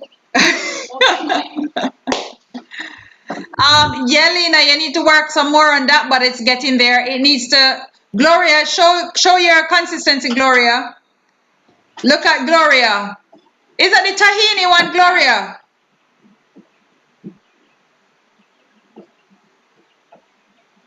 Where's Gloria? Almond. Almond, yeah, but Gloria is getting there. You see the consistency? It should be runny like that. Bit runny, yeah. Let me see. Where's Again, Gloria? let us see the front of the spoon. Turn the front of the spoon to us and not to yourself, yeah. I'm still not seeing where she is. Oh, she's pinned. Okay. Are you seeing the 9 people that is pinned? Yeah, lift up your spatula. That's a spatula. Yeah, red one. Okay. Yeah. All right. Very good. Looks good, looks good.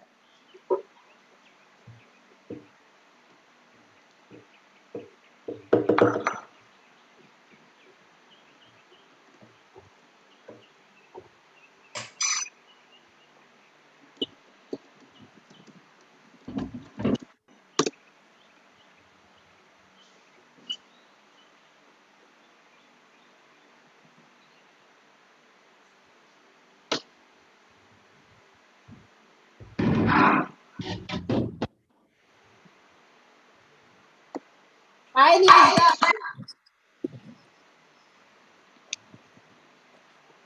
Davina, mine is done. You want to say? Is it? 1 second. Let me come back. I came off a bit. Yeah, who's is done? Who's is done? It's Betty. Let me see it, Betty. Okay. Look, what is? Look. Ah, pour that in your bottle. Pour that in your bottle. Pour that in your bottle. Did you sweeten it? I mean, teacher, No, you could. I didn't put anything. What do I put in? Teacher, you could add a pinch of salt and you could add a little dollop of honey or agave. Okay, thank you. But the teacher, hear from the teacher. Okay, I was just gonna mute. I was just gonna mute a second because I realized I was running my blender with the volume on.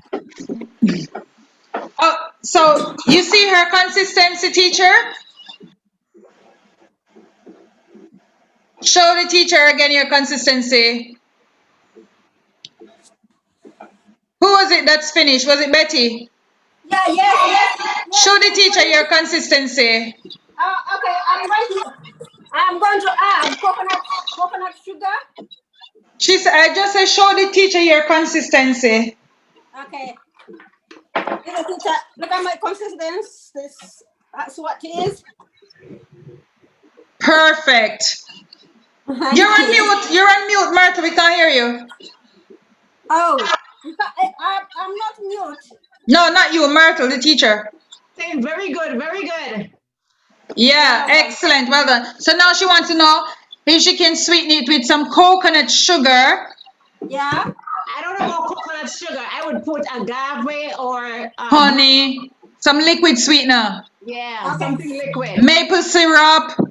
Yeah, I have sugar. I can put sugar. But I thought maybe coconut would be nice, coconut sugar. Have you got maple syrup?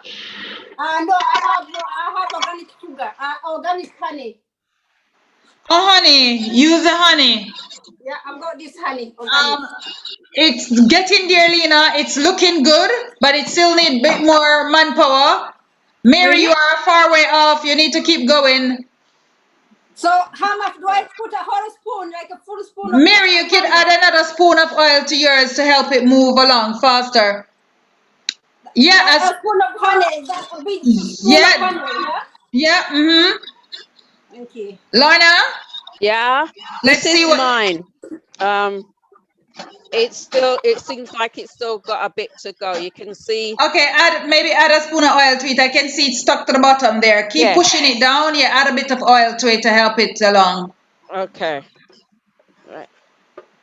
Can I mix the oil? I've only been adding olive oil, but I've also got the flaxseed oil. You can just remember flaxseed is a very strong taste. All right, so I'm better off But with likewise olive anyway. Oh, right. I've also got MCT oil. Oh, I don't know what that tastes like. I don't remember. Is it light in flavor? Yes, it's coconut oil. Oh, yes, it is. Oh, but coconut oil, it's refined coconut oil. Yes. Yeah, you can use that. You can use that, yeah. Okay. Davina, can I also just come in and comment on flaxseed oil? Yes. Remember, flaxseed oil goes rancid very, very easily as well. Ah, right. So Okay. be careful about using flaxseed oil if you're going to want your nut butter to last you, like normal 2 weeks, butter. 3 weeks. Yeah. So I would keep away from flaxseed oil. Thank you. Hold on, I'm going to put the blender back on. All right, we need to speed up with our nut butters now so we can move on to the next. Okay.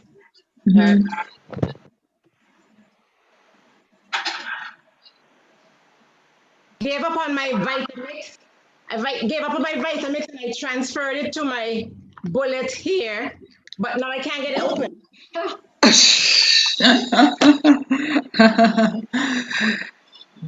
So, but you got the basic of it. Just keep blending until it becomes liquefied, so you can pour it into a container. I could show a quick little video so you could see what it should look like when it's finished. Where is it? You want to see mine? I can't see again. Hold on, let me see. Who just spoke? Nadia. All right, let's see, Nadia. I can't see. Okay. So I don't know if you can see in the blender. No, I'm seeing something look like a finger over the camera. Oh, sorry. That's exactly what it was. Okay, can you see it? The blender, you need to bring it more to your chest. Oh. Yes, it looks good. I glimpsed a little bit of it. It looks fantastic. Yeah, just a little bit more and I'll get there. I think I have. Nina, you're getting there as well. Looking good, looking good. Get your bottles, lady, and pour your butter in it. Oh my goodness, Davina, mine, I just want to eat it raw and finish it. It's so nice.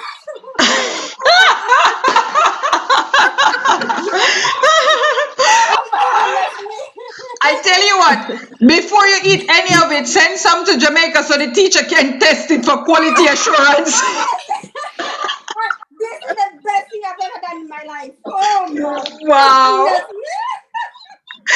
Martha, you get it. Did you roast it? Did you roast raw almonds? I feel like crying. Look. People, can you see me? Hold on, I'm gonna. Where are you? It's Betty. Betty, your camera is off. Put your camera on. Myrtle, you are on mute. We can't hear you. Someone is calling me in. Let me just let her go and see. I was asking. Okay, can you see me now? Yes. Yes. Which recipe did Betty use?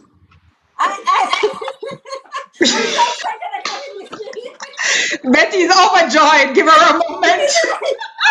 I've never had anything like this. Let me tell you, this is Oh my, this is business. This is She says business.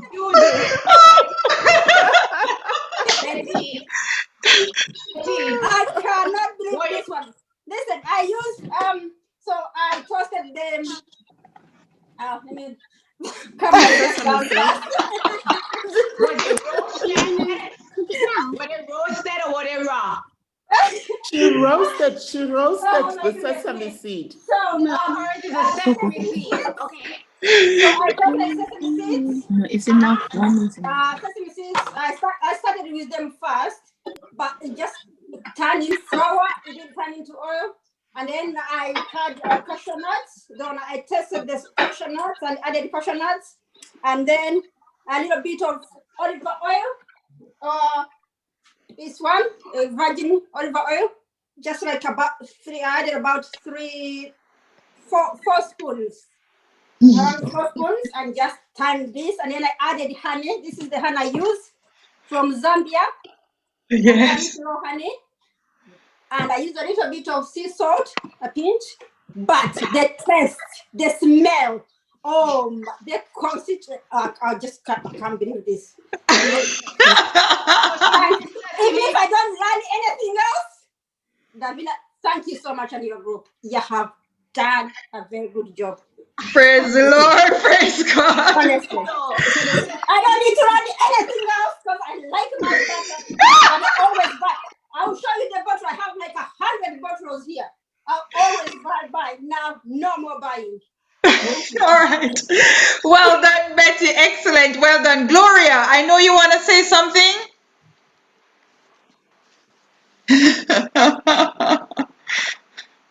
You're on mute, so let us hear. Take your thing off mute. Okay. All right. Is that done? Wow. You need a lovely bottle now and sterilize the bottle and put that in it. Excellent. That looks good. Sweetener, would you suggest I put in there?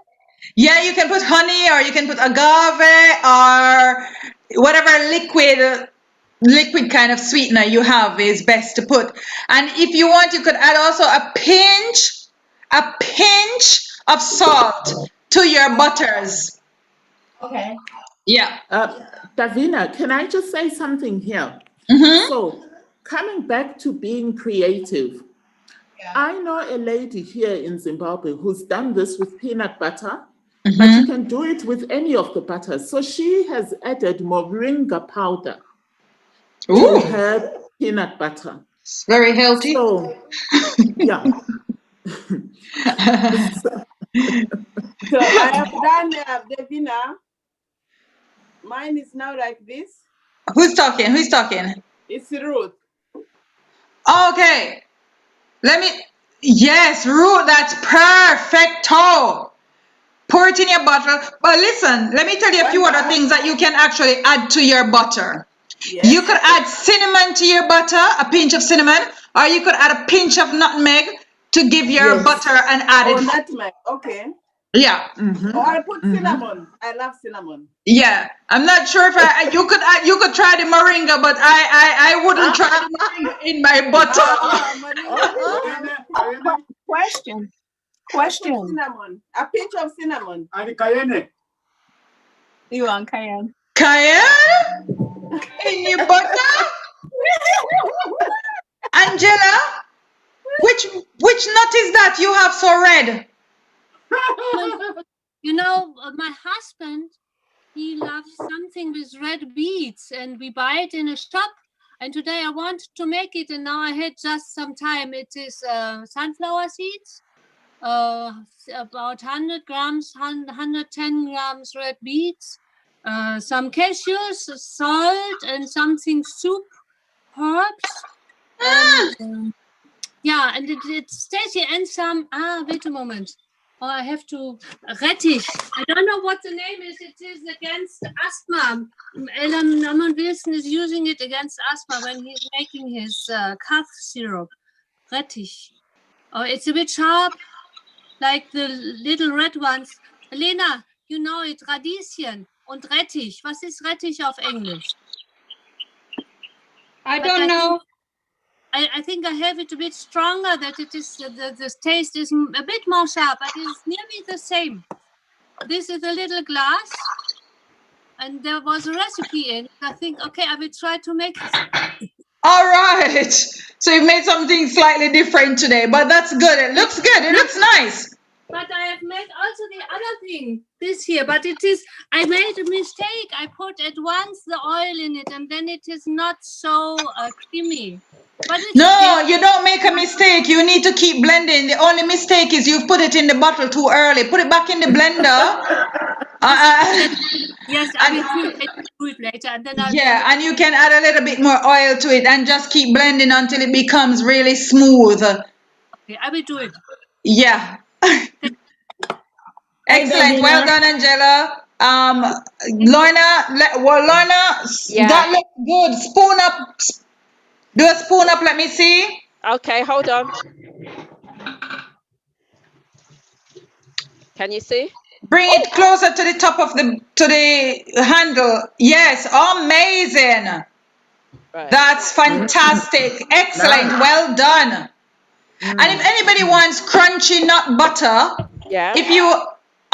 If you have any more nut left, right, you just can put this maybe in the food processor where you just get some rough chops, and then you add fine rough chops, and then you add it to this mix when you're going to put it in the bottle. Right. I had soaked cashew nuts, but I hadn't soaked. No, but you don't want it soaked because it's going to become creamy fast. All It's right. not going to become chopped. All right. You want it toasted. Even if it is soaked, you throw it in the oven now and toast it about 15 minutes, and then 15-20 minutes maybe, or maybe even a little bit longer since it was wet, for it to dry back out, and then you can just crush it, chop it up. You just want to put it on a rough chop to get some chops, and then add to it to get a nice crunchy peanut butter. Sweeten it with a little bit of honey. Or agave or maple syrup or Jemima, whatever syrup you have. Sweeten it with it, and you can add a little pinch of salt as well. Okay, I'm going to put my salt in, my Himalayan. Yes, please do. And if you want to add a little cinnamon or a little nutmeg, wonderful. I've got cinnamon. So or vanilla paste. All right, sorry. Yeah, go ahead. Go ahead, just a pinch. You only need a pinch of it. Thelma. Okay. Yes, I'm done. Look at me. Wonderful, brilliant, excellent, superb. Go ahead and follow the instructions I'm just giving in terms of sweetening. A little honey or a little sweetener, a little bit of salt, and either some cinnamon or something like that to give it a little extra kick of flavor. Mary, you need to work more on that one. Tastes delicious. Tastes delicious. Listen, mine looked similar to that, or even drier when I gave up and I just ate it. I just threw it when I made my loaf. I just threw it in my loaf and use it in my loaf. Myrtle, that's looking good now. No, mine isn't running, but it's spreadable. So it's spreadable. Excellent. I'm happy with it. Wonderful, wonderful. Mute,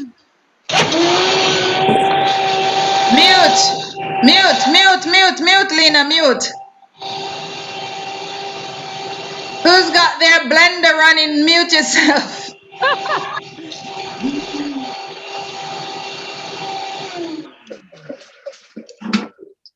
Question, can you put the nutmeg peel in there? No, not the hard bit. Just grate a little bit of nutmeg if you haven't got the powdered one. Take that rough shell. Let me see the nutmeg. I don't have any nutmeg. I just use the skin in my porridge, so that's the only thing I have. No, don't put that in it. Have you got cinnamon? Just put a pinch of powdered cinnamon in it. Have you seen the honey, Abby? Angela? Yeah? Oh, you're already finished, isn't it? We already saw you. Yeah, I have a question. With the red thing I made, with the red beet, is it okay to take some, wait a moment, canel, cinnamon in it not cinnamon, nelica, cloves, for better preservation, or is it not so good because of the nerves? Because it is helping against toothache. It depends. I mean, this is now food, right? So we don't really want to turn it into medicine. If you have toothache, just put the clove in the tooth. Um, you want to make sure that, because I don't know the stuff that you're making, I don't know that nut, I don't know what the flavor is like. I'm not sure if it will complement, if the clove will complement it. But what we can do, this is how I test stuff. Take a little bit out to just to fit in a spoon, and take a little piece of clove and put with it and mix it, and then taste that and see how it tastes. See if you would want that on a larger scale. Okay, thank you. Yeah. Thank you. All right, guys, we need to start packing away these nuts now. It's 6 o'clock and we have the chilation pesto, unless we're gonna send you the video of from the last one so you can watch. But we also have I wanted to do the stew with you. If anybody wanted to do the stew. Yes, please. Yeah, so we need to pack away. Please. So I'm gonna. Yes, please. Pesto, please. All right, excellent. So if you clean your work surfaces off quickly, so we can get on to the next dish.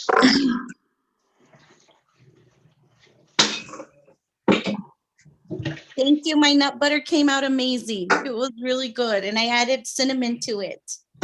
Who's talking? Who's talking? Adriana. Adriana, let me find you again on my screen. Oh, I'm probably not on there. Let me show myself. Sorry. Oh, here I am. Sorry. Oh, I look crazy. But this was it. You people are so funny. It was super, super good. Let's and see I put it on bread. Okay, all right, good. That's spreadable. That's spreadable. You could blend it more though to get it softer, but it's spreadable.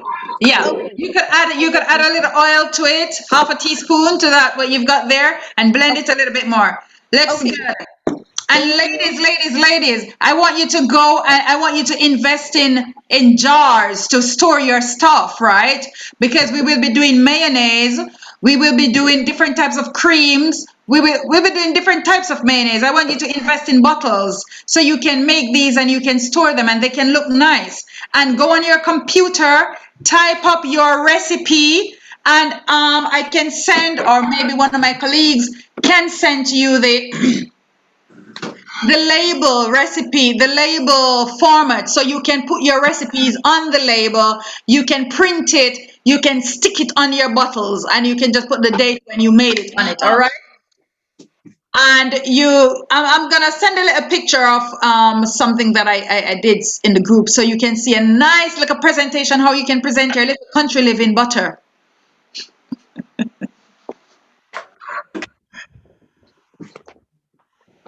All right, fantastic. You've done well, and I must send my address as well for you to ship my butter so I can taste them for quality assurance.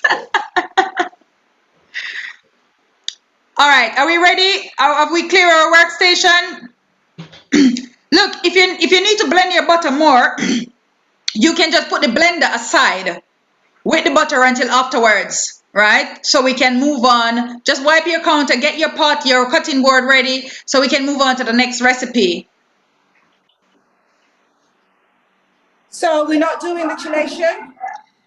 We can do the chelation.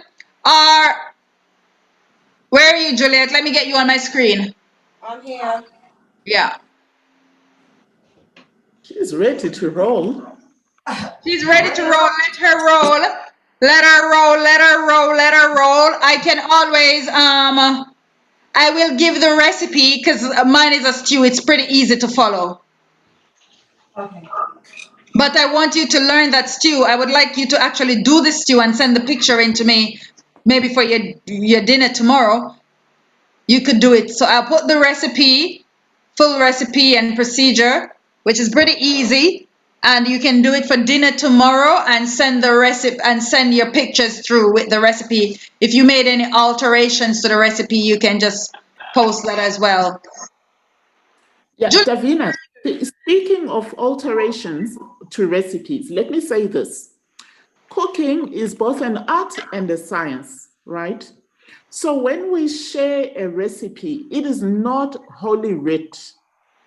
Experiment with your own preferences, the ingredients that are readily available in your country, and then adapt it to your family's need and to your country situation. So let's not feel obligated to be stuck to a specific recipe. I mean, every cook will tell you that they adapt whatever recipe, they will tweak it, etc., to suit their own palate and taste. So feel free to do this even as we go through this training, ladies. Yes. You are right, because in my country, in Rwanda, we don't have almonds.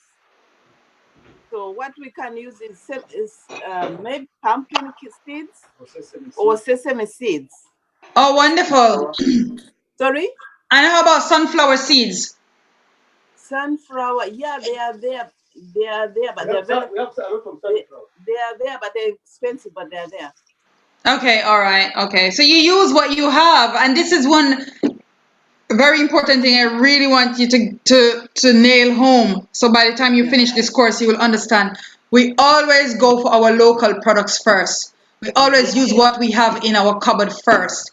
Yes. Right? Always just go for what you have first. Think what you can use instead of. Ask, but always go for what you have in your cupboard, in your country first. Thank you very much. Today is my day. I'm glad.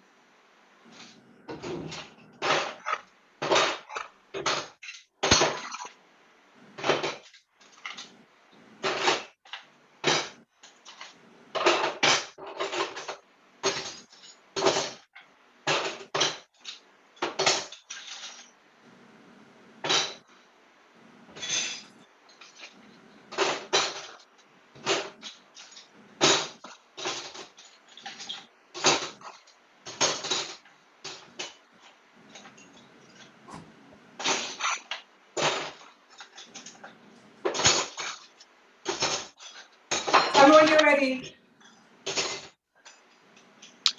Okay, what I'm gonna do, I want Juliet big on the screen.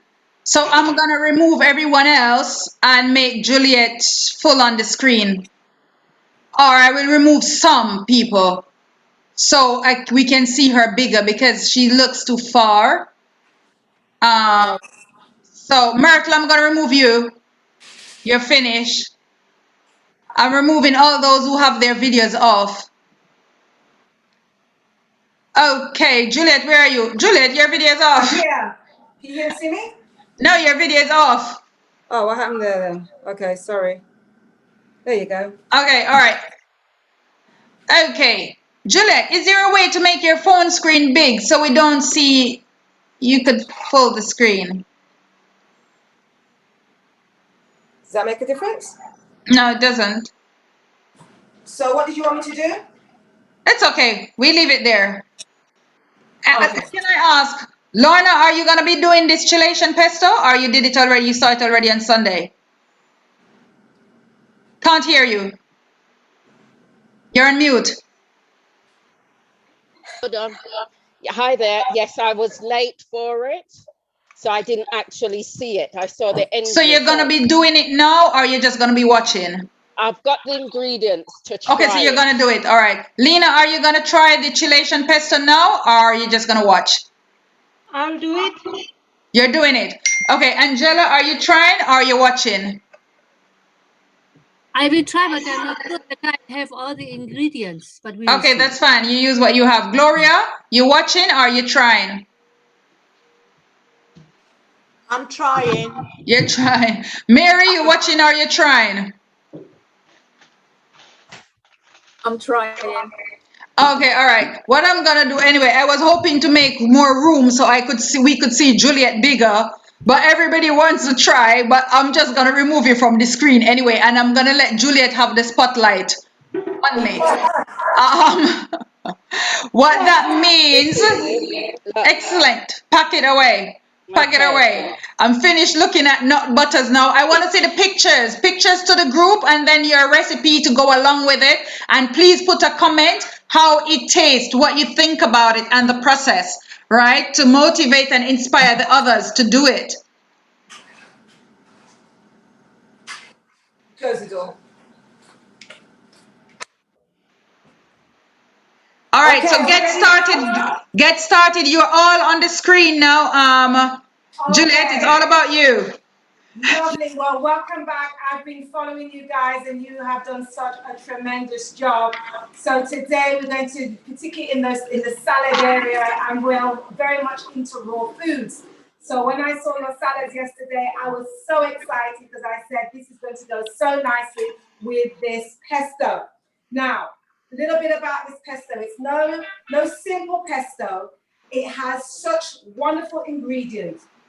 For example, coriander. Now in the UK, we put either coriander or cilantro. And here are some of the benefits.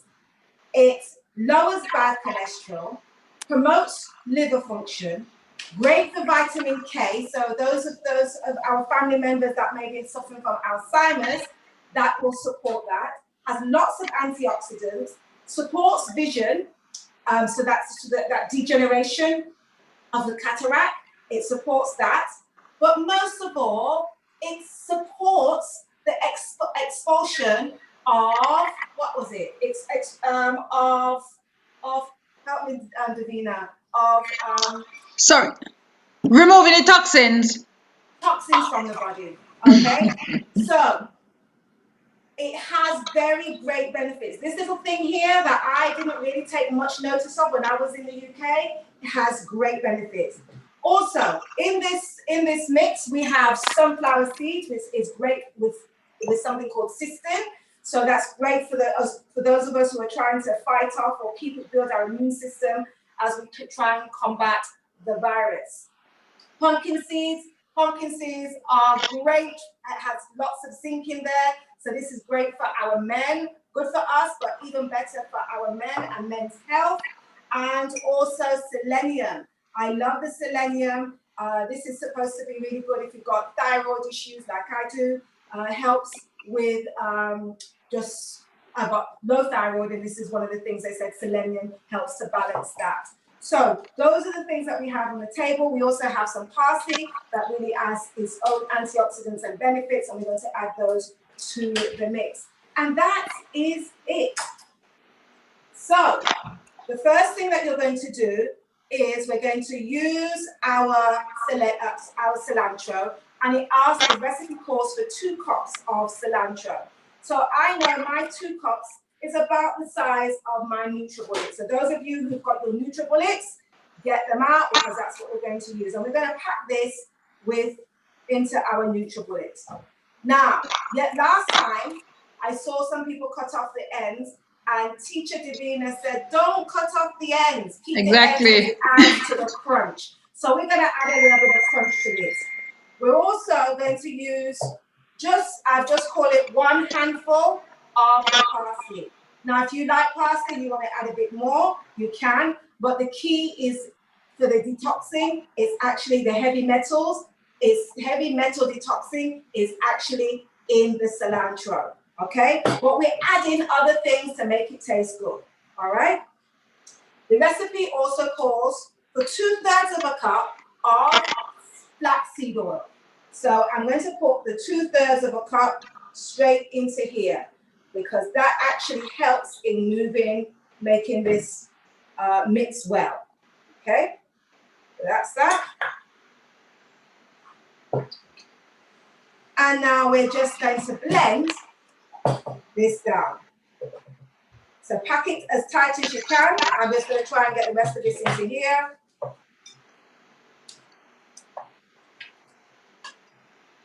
And I may just the recipe also calls for 4 tablespoons of lemon. So I think I'm going to add that now because that helps to get this to blend up. So I'm going to add that into here now. So I've added to the mix the parsley, the cilantro, which is basically 1 big bunch of cilantro, the parsley, the cilantro, and the lemon.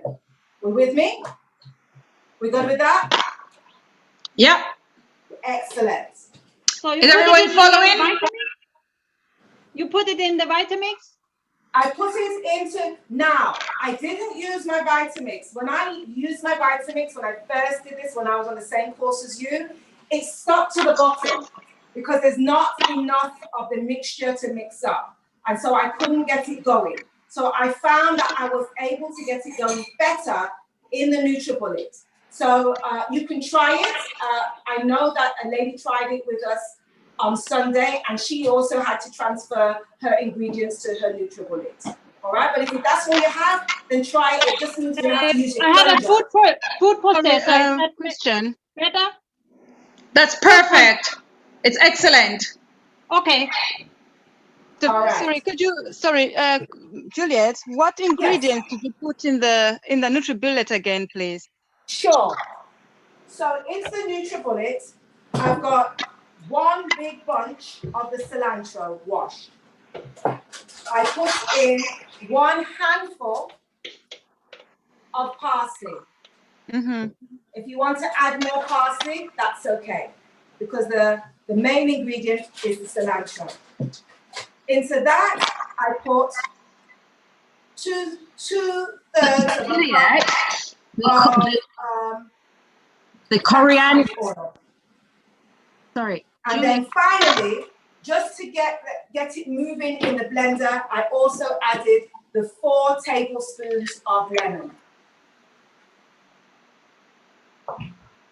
The rest of the ingredients we'll add once we've got the greens mixed down. Okay? I'm going to start to blend, and I shall just mute just for 1 minute.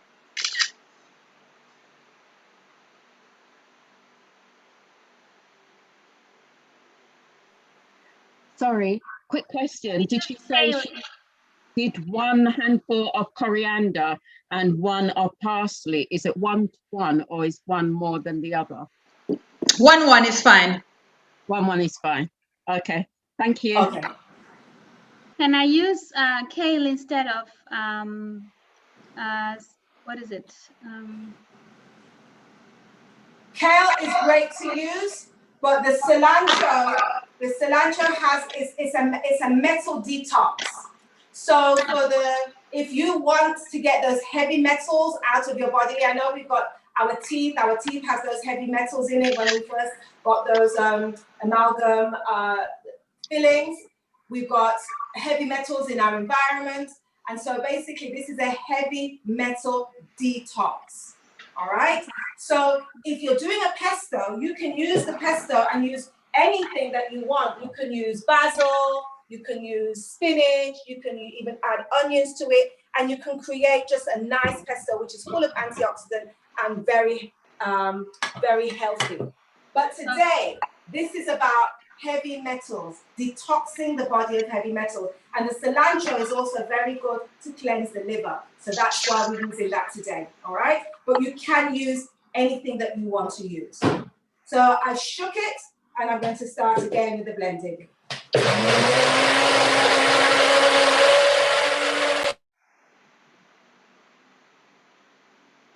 Sorry, how much did you use?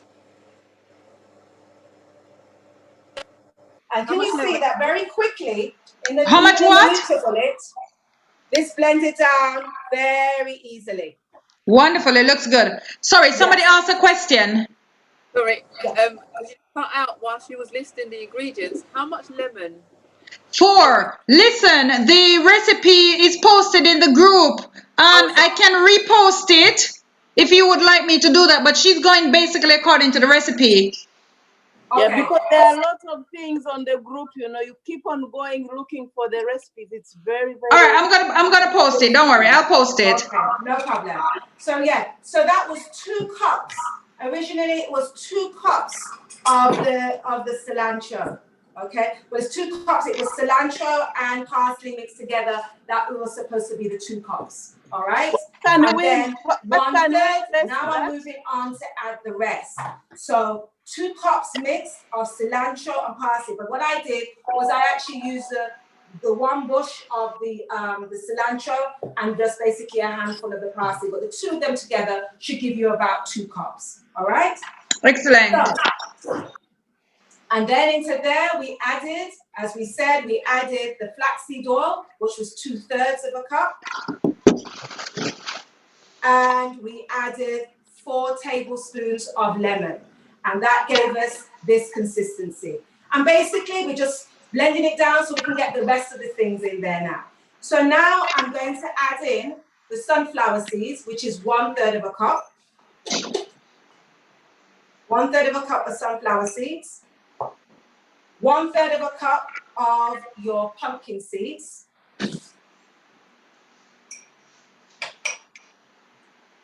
1/3 of a cup of the Brazilian nuts. That's going to help you to sleep. Okay.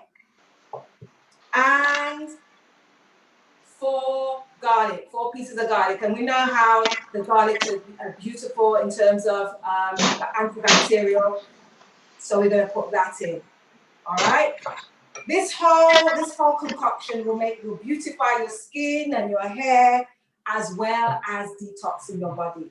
Now, to this mix, we're also going to add just 1/4 of a tablespoon of sea salt, okay? Not very much, just 1/4 of a tablespoon of sea salt.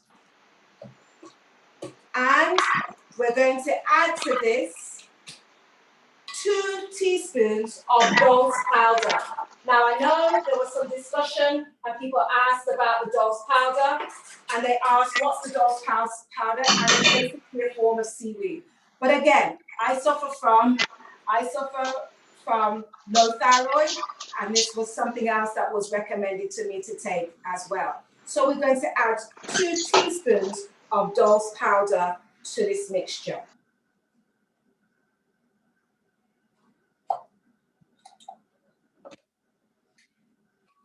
And if you're like me and you like a little bit of heat, you can add just maybe 1/4 of a teaspoon of this powder. What's it called? A hot pepper powder. What's it called? Cayenne. Cayenne pepper. Cayenne. Yes. Thank you. Now, I like a little bit of heat going on. You don't have to add that. That's not on the recipe. That's just me, my taste buds. But I just think it just gives it a really nice added flavor once you blend it. So now everything that we needed is now inside the blender. We're going to blend again.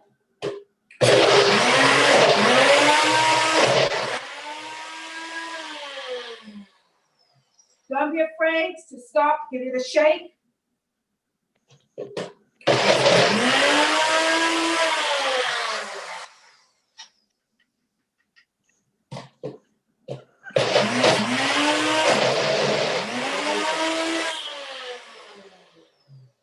How far are we doing? How are we doing?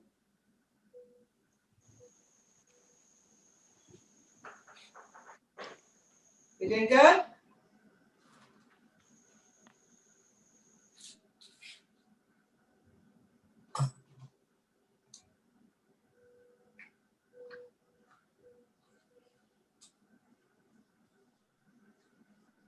Now, in terms of smoothness, this is a little chunky, so I'm going to show you how it is now, and you can decide how thick and how chunky you would like it.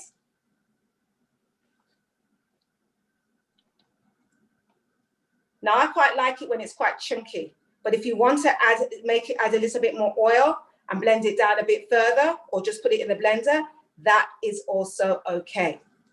Okay, so I'm going to blend it just a little bit more. I'm going to move it round, and I'm going to blend it just a little bit more. Talk to me. Tell me how you're doing. You're doing well. We're doing well. It's coming up nicely. I think you're far ahead for some of us. I'm speaking for myself, and it's not your fault. It's just me. Okay, what's the issue? A bit fast? Yes, a bit fast. Okay, all right. So where are you? Where are you up to?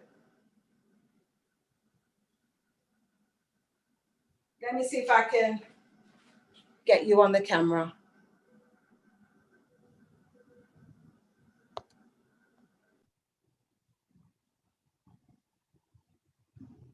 I'm talking, I don't have the mic on.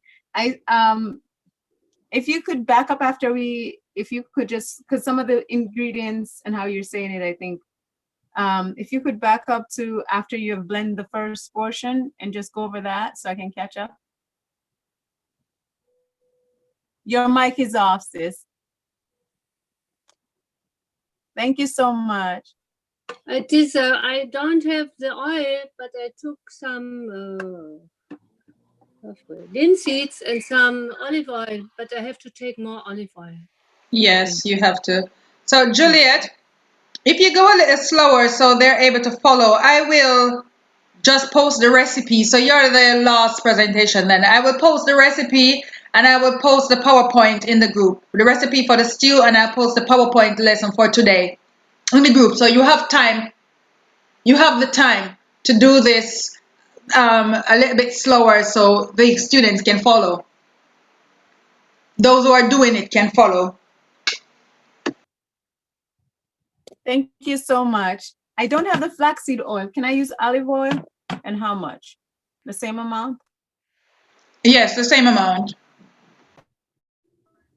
Lena, sorry, I'm going to do this too.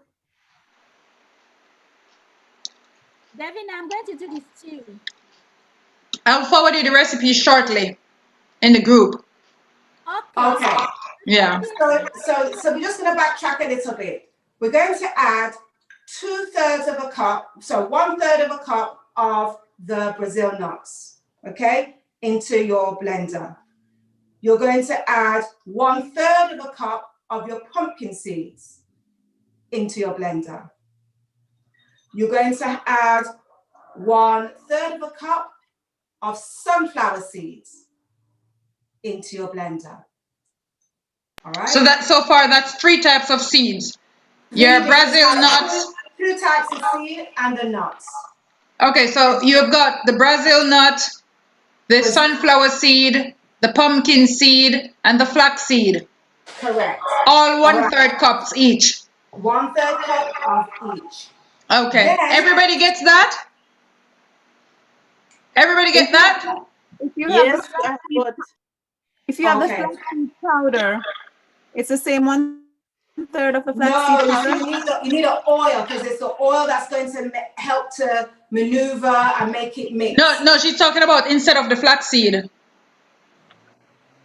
No, we're not using flax. We're using flaxseed oil, not flaxseed. Oh, but what I just mentioned flaxseed as one of the seeds. Oh, okay. No, I didn't use flaxseed. But if you want to add flaxseed, you can. But I didn't use flaxseed. I used sunflower seed.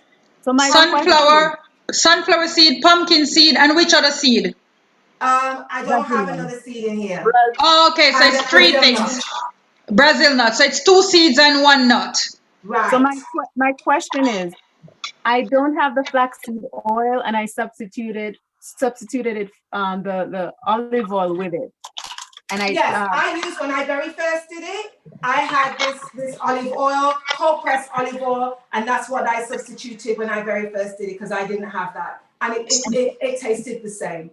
And so can I have the flour? I'm sorry, I'm going to tell it. What I'm going to suggest to you, Nadia, is because you want to get the flaxseed in because it is there for a purpose, a health purpose, right? So I'm going to suggest that you use a little bit of the flour, but I'm going to say use less flour than you would have used flaxseed, right? Okay. So use a little bit of the flour, use the olive oil, but you will need to use more olive oil than what the recipe has asked for. Okay. Yeah. Because the flaxseed flour will make it quite thick. And dry. The flaxseed, once it swells, it'll thicken up and become quite gloopy. And you don't, so that's a really good idea. So I can double the oil then, put the twice the amount of the olive oil, twice the amount that would be for the flaxseed oil? Yeah. Okay, thank you so much. And what I would do, I would add the flax flour closer to the end. So get the consistency, and then when you add the flour, you will see if you need to actually add any more oil. Oh, okay. So add the flour at the end and then see the consistency. Yeah. Mm-hmm. All right. Thank you so much. And then to this, remember now you've added your 2 seeds and you've added your nuts. And then finally on the table, there was some garlic. There was four cubes of garlic. You're going to add your garlic to this as well. And then you're going to blend. Sorry, can I ask something? Because I don't have flaxseed oil. Can I put flaxseed in instead then? Because I use olive oil. Yeah, that's the question I was going to ask. Yes, you can use the flaxseed. Yeah. So you can use flaxseed meal. I just told her about the meal. So if you have the flaxseed, you can use the flaxseed. If you have the meal, you can use the meal. But add the meal at the end. Double the oil that the recipe asks for. Double the flaxseed oil. And use, if it's the meal you have, add the meal to the end. If it is a seed you have, add the seed with the other seeds when you're going to blend. Thank you. Mm-hmm. And I quite like what you said, Davina, in terms of this what we're doing, the chelation is a heavy metal detox. So as much as we can, we're trying to keep to the recipe. So, you know, but we're still adding the flax, as you said, everything has its purpose in this concoction that we're putting together, decoction or concoction that we're putting together. So we do want to try and keep as much to the recipe as possible if we're trying to do that heavy metal detox. I know a friend of mine said when she did the heavy metal detox, she actually felt tingling in her hands and in her feet. And so it does have its purpose in the way that it's working. And again, Sister Myrtle, when she did it, she actually saw the mark that was on the bottom of her feet start to disappear. So as much as possible, we're trying to keep to the recipe if we're trying to do that metal detox. And of course, that again, this will support the liver as well. So I'm going to do one more blend, and then I'm going to show you how to use this in your food.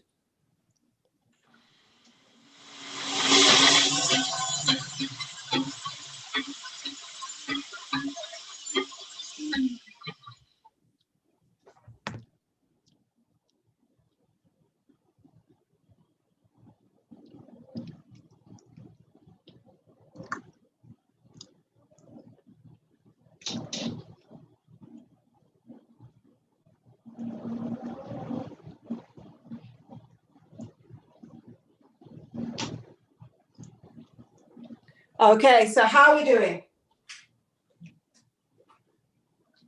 Doing well, nearly there. I'm doing good as well.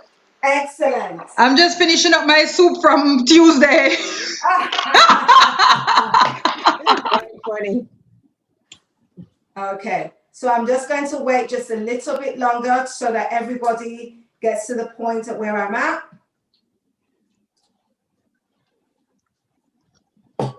And while people are just finishing off that, I'm just going to give it a little taste as well, because it may need a little bit more salt. That's fine. I don't like my food too salty, so that's perfect for me. And also the dose also gives a bit of a salty taste. So make sure that you taste it first. And I used 1/4 teaspoon, and maybe I should have used 1/2 quart of the cayenne pepper, because this is a bit hotter than what I normally have it. But this is fine. So whilst our friends are finishing up that, first of all, just to let you know that there are other recipes that you can use, which Sister Davina has posted. And I just want to show you, I'm going to show off now because I'm in the Caribbean. Look at the leaves of the spinach. These are our spinach leaves. These are our local spinach leaves, and they get bigger and fatter than this. So I went out to the garden. So you can, in your pesto, you can use the spinach. And so you can use the spinach, you can add the onions. When I first did it, I used spinach, I used onions, I used basil, and blended that together. And I just made a pesto that I was just going to use just ordinary. But because this is a chelation and it's doing a heavy metal detox, I'm following the recipe. But just to let you know, any greens that you use is going to be good antioxidants for your body, for your hair. For Excellent. Your so, yeah. So how far are we? Can we move on or are we still waiting? Student, I think the teacher is talking to you, those who are performing, who are practicing. I have finished mine. Mine is done. Mine is Chef in finished. the house, you good? Okay, so Ruth is finished, Lena is finished, Gloria is still working on it. Okay. Nadia? Yes, I'm still working, but my question is, can I use nori? Can I use the nori seaweed? If you haven't got the dolls, you could use that, yeah. Alrighty. I'm way behind.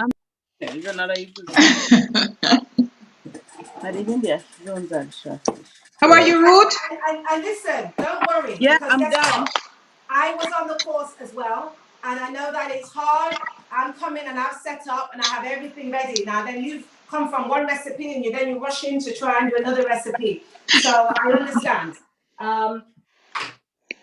But as you're getting yourselves ready, I'm just going to clear the surface to show you how you're going to use your pesto. Okay? How we're going to use the pesto on our foods to help get even more nutrients than what we already have. Excellent. Okay. So here we go. You will see here that I have a zucchini and I have a spiralizer. And all I'm going to do, I'm going to make some spiral. We're going to make some spiralized pasta. And here is some that I've already made. And all I'm simply doing is turning the zucchini in the spiralizer. And here we have our instant spaghetti. Half the calories, in fact, it doesn't even a quarter of the calories, full of health benefits. It's all raw, so it's all good for you as God had intended. And there we go. So I'm spiralizing. I'm going to bring it a bit closer to the camera so that you can see. So this is our zucchini spaghetti. Okay. And to that, I'm going to add our chelation. So I'm going to start off. You can do as you want. I'm just going to add this big spoonful. And I'm just going to stir it in. And over here, and I suppose wherever you are, we've got different colors of zucchini. We have the green, we have the yellow. Yesterday when I went to the store, they only had the yellow. So I'm going to be using the yellow. So I'm just going to mix this in as best I can. Now it's harder to mix in because it's not warm. You know, when it's warm, it mixes in easier. So I'm mixing it in. And then I'm just going to let it sit for a while before eating, so that all the flavors can be absorbed into the zucchini. And that is your raw looks good zucchini, okay, with your metal detox. So can you imagine? This is just eating just pure goodness. All right, so that's the first thing. Well done. The second one is our toast. So in the morning, you love your slice of toast. You can get your chelation in by adding just a small amount to your bread.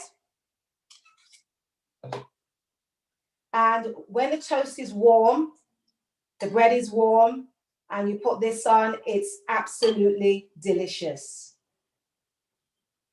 If you want to put it in a sandwich, I made a double-decker sandwich for my husband the other day, and I put all the salads in there, and I put this on the bread, and there you go. A very simple but very healthy breakfast, because what's happening? You're finding a way to detox. Or pack lunch for the children to take to school. Yeah. Now, so then finally into this, no, not finally, I'm going to get this off the stove. And I have with me here some noodles okay, and we're going to put pasta, and I'm going to now add wheat pasta. I'm going to add the chelation to it. Now, the reason why I didn't add it on the stove, if you put it while it's cooking on the stove, this gets very black, I'm told. So you always take it off the stove and then mix it in. So again, I'm doing this not just for detox, I'm doing this for taste. So I'm having a good scuba duba amount. And then I'm going to mix this in again. This should be easier. Oops. Now, the last time I did it with, I did this with the pasta. So spaghetti. Spaghetti is easier to mix in a bowl. And all you're trying to do here is to make sure all the spaghetti, all the pasta is covered with the pesto, okay? So that shape pasta is called penne pasta. Okay. Oopsie. So this penne pasta, and you know children love pasta, and at the same time as them loving the pasta, they're actually getting full healthy meal as well. Okay, so just wiping that off, the presentation, and there we have our pesto. Looks lovely. Pasta. Excellent. And just want to say, to add to that pesto pasta that Juliet has there, let's say you have made your cashew cream. Warm your cashew cream and mix it in with this. This whole mix tastes and looks amazing. Take it up another notch, yeah. Right, okay. And then finally, you have all made these delicious salads, and I'm not up to your level, right? You've passed me, everyone. You surpassed me, but I tried my best. So I made mine this morning, and I made mine with the rocket, and whatever you fancy on there. I have some avocado, tomato, some radishes, and to make this now a super nutrient food, here goes our chelation to take, as we said, take it up a notch. Okay, so I'm just making it into a little ball, and I'm putting it on there. And this, when you eat this, the crunch and the taste of this is absolutely delicious. I'm making a little ball, and here. So who would believe that I'm detoxing? Okay, this is absolutely a delicious. That's gorgeous. Meal. Okay. That's gorgeous. Yes. That's fantastic. Send some pictures. Finally, before I go, the last when we did the demo, one person actually wanted to she used tomato. I'm just reading this so you can all see. All right. So just before I go, to this, I just want to show you that you can use your onions in this, and you can use your spinach in this as well, and also your basil. So it's a different type of pesto, right? You can use your basil, you can use your fresh mint, onions, you can use your mint as well. That was my first one. I added mint, same recipes, but just using different, just using our different, whatever we have, you know, whatever you have. And that's what I like about this kitchen.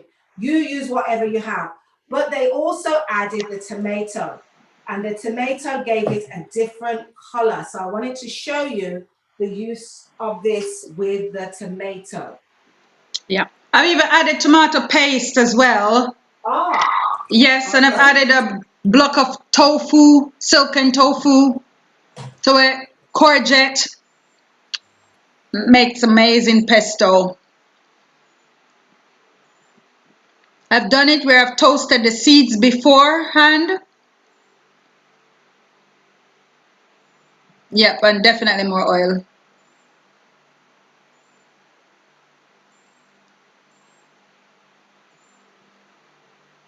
Yes, definitely. Fine dining indeed. And that's how we want you to start treating your family. Fine dining for your husbands. Fine dining for the wives. Fine dining for the children. You're in lockdown. Let them not miss the restaurant. Question. Yes. I'm finally caught up. So I'm gonna have you see the texture so I can know how much flaxseed, if that's okay. And Yeah. my daughter is helping me. I did text the amount of flaxseed in the chat because someone had asked in the chat and I responded to say you could use a quarter cup or less. Because you were saying initially looked at my texture to see if I should add more water. Not Oh, not water, you mean oil. Oh, you've added the meal, the flax meal. Oh, you're gone quiet. Is it my internet or is it yours? But you're frozen on my screen.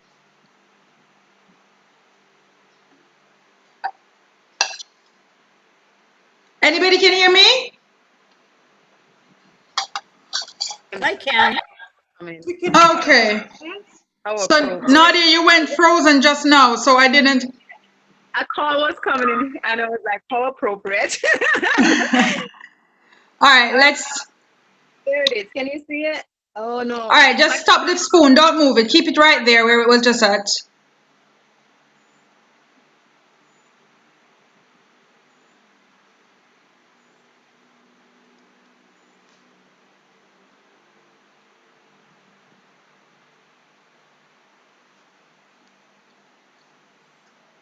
You're gone again, Nadia.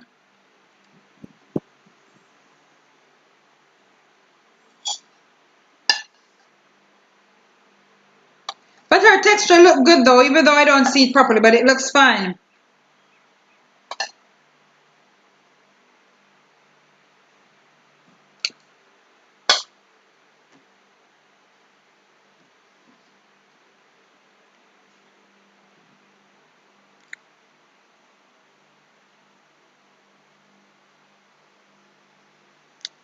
I think Nadia just dropped out. Okay, anyone else had any question for Sister Juliet? Yes, when we are not having flaxseed oil, we could take some of the flax seeds and making it to powder. And would it be possible to use some avocado that it will become so creamy? Well, you can use the flaxseed if you have not got the flaxseed oil. I posted in the chat that you could use quarter cup of flaxseed if you haven't got the oil, or you could use 2 tablespoons of flaxseed if you have not got the oil. And then the oil that the recipe calls for, you wouldn't want to double the oil that the recipe has called for. You can add avocado as a variation, but you have an avocado dressing as well, which is very similar. Remember, we did an avocado dressing yesterday with the sunflower seed, the pumpkin seed, the avocado, the onion, the garlic, the olive oil, and some milk or cream to stretch it if you want to stretch it a bit more, and some lemon juice and salt. So you can add avocado, but then you want to keep your recipes. You want to have some different recipes, but yeah, it's up to you.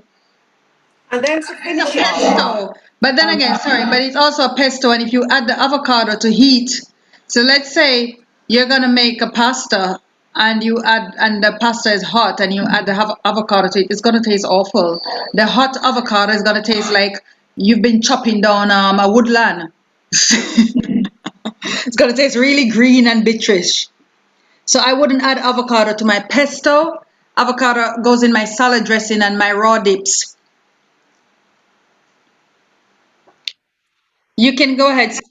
Oh, sorry. Hold on, Juliet. Lorna, were you asking something as well? Yes, I was. The mint and the basil, do I just add it to the mix that I just did? Or is that another? No, you finished the mix now. So what she's now showing you is variations where you can add other variations to the mix. So if you have some spinach that you want to just quickly use up, you can stock them in your pesto. If you've got some basil, you can stock them in your pesto as well. And that basil looks good, by the way. And you can put your basil leaves in your salad. Yes, you can add that. Okay. Right, sun-dried tomato. You can throw a half a cup of sun-dried tomato in your pesto. She's just telling you other variations because you're going to use it in food. So you don't want to have green pesto all the time when you're going to have your pasta. You know, you may want to change it up a bit. So throw a quarter cup or a half a cup of sun-dried tomato with some basil leaves in it. Throw a half a block of tofu in it. Give it a difference. And do you keep the stem of the basil or do you just pick off the leaves? No, when in for the pesto, I use all of the basil. Okay, thank you. Because the stem, I dice the stem up though. I don't just put them in big and whole. I dice them first to make sure that I'm not getting any strings, but that they're nicely cut up in it. Right, yeah. So it gives that added nutrients, added flavor. Brilliant, thank you. You're welcome. And if you don't want it, you can just cut and put them in. You know, if you've got a blender that's that's not going to be able to cope, you can just cut off the stems and put in that head. Yes, but I wanted exactly. to show you the end product. So this one now was one that I used where I added the spinach, the spinach, tomato, the basil, and the tomato. So can you see the color is different? Slightly different. Yes. It's a much darker color. Yep. Okay? Texture, even the texture is slightly different. Right. And then any pesto that you're finishing off, particularly our chilation, you're going to pour some oil on the top. Wow, that looks good. The entire pesto. So this is what's going to preserve it. Now, I know some people asked in the last presentation, well, how long does it last for? Well, we're like, well, how long do you want it to last? Because this is raw food, it's healthy food, it's live, living food. And so you want to be eating that up as much as you can. So, but we're saying around about 2 weeks with the oil and in the fridge that it could last for. But we're hoping that you don't keep it that long. That yeah, 2 days. It's finished. A couple of days that then this is finished. So this is the end of the demonstration. So that recipe that you've made, how much servings do you think you could get out of it? Oh, well, it depends because now if I'm doing a serving like this, they're quite big chunks, right? Yeah.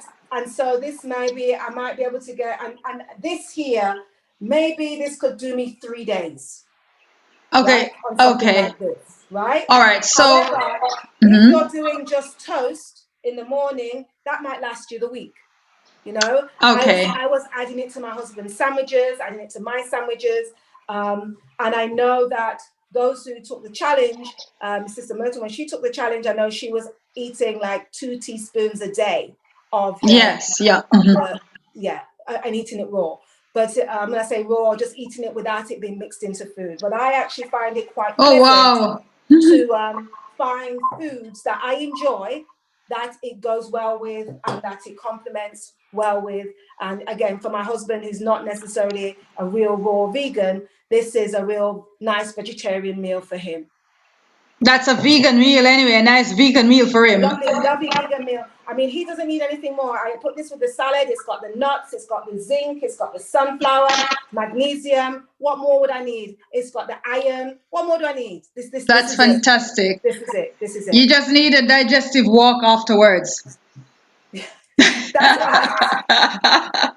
So, Sister Juliet, I'm going to ask you to do one more thing though before you garnish that with the oil.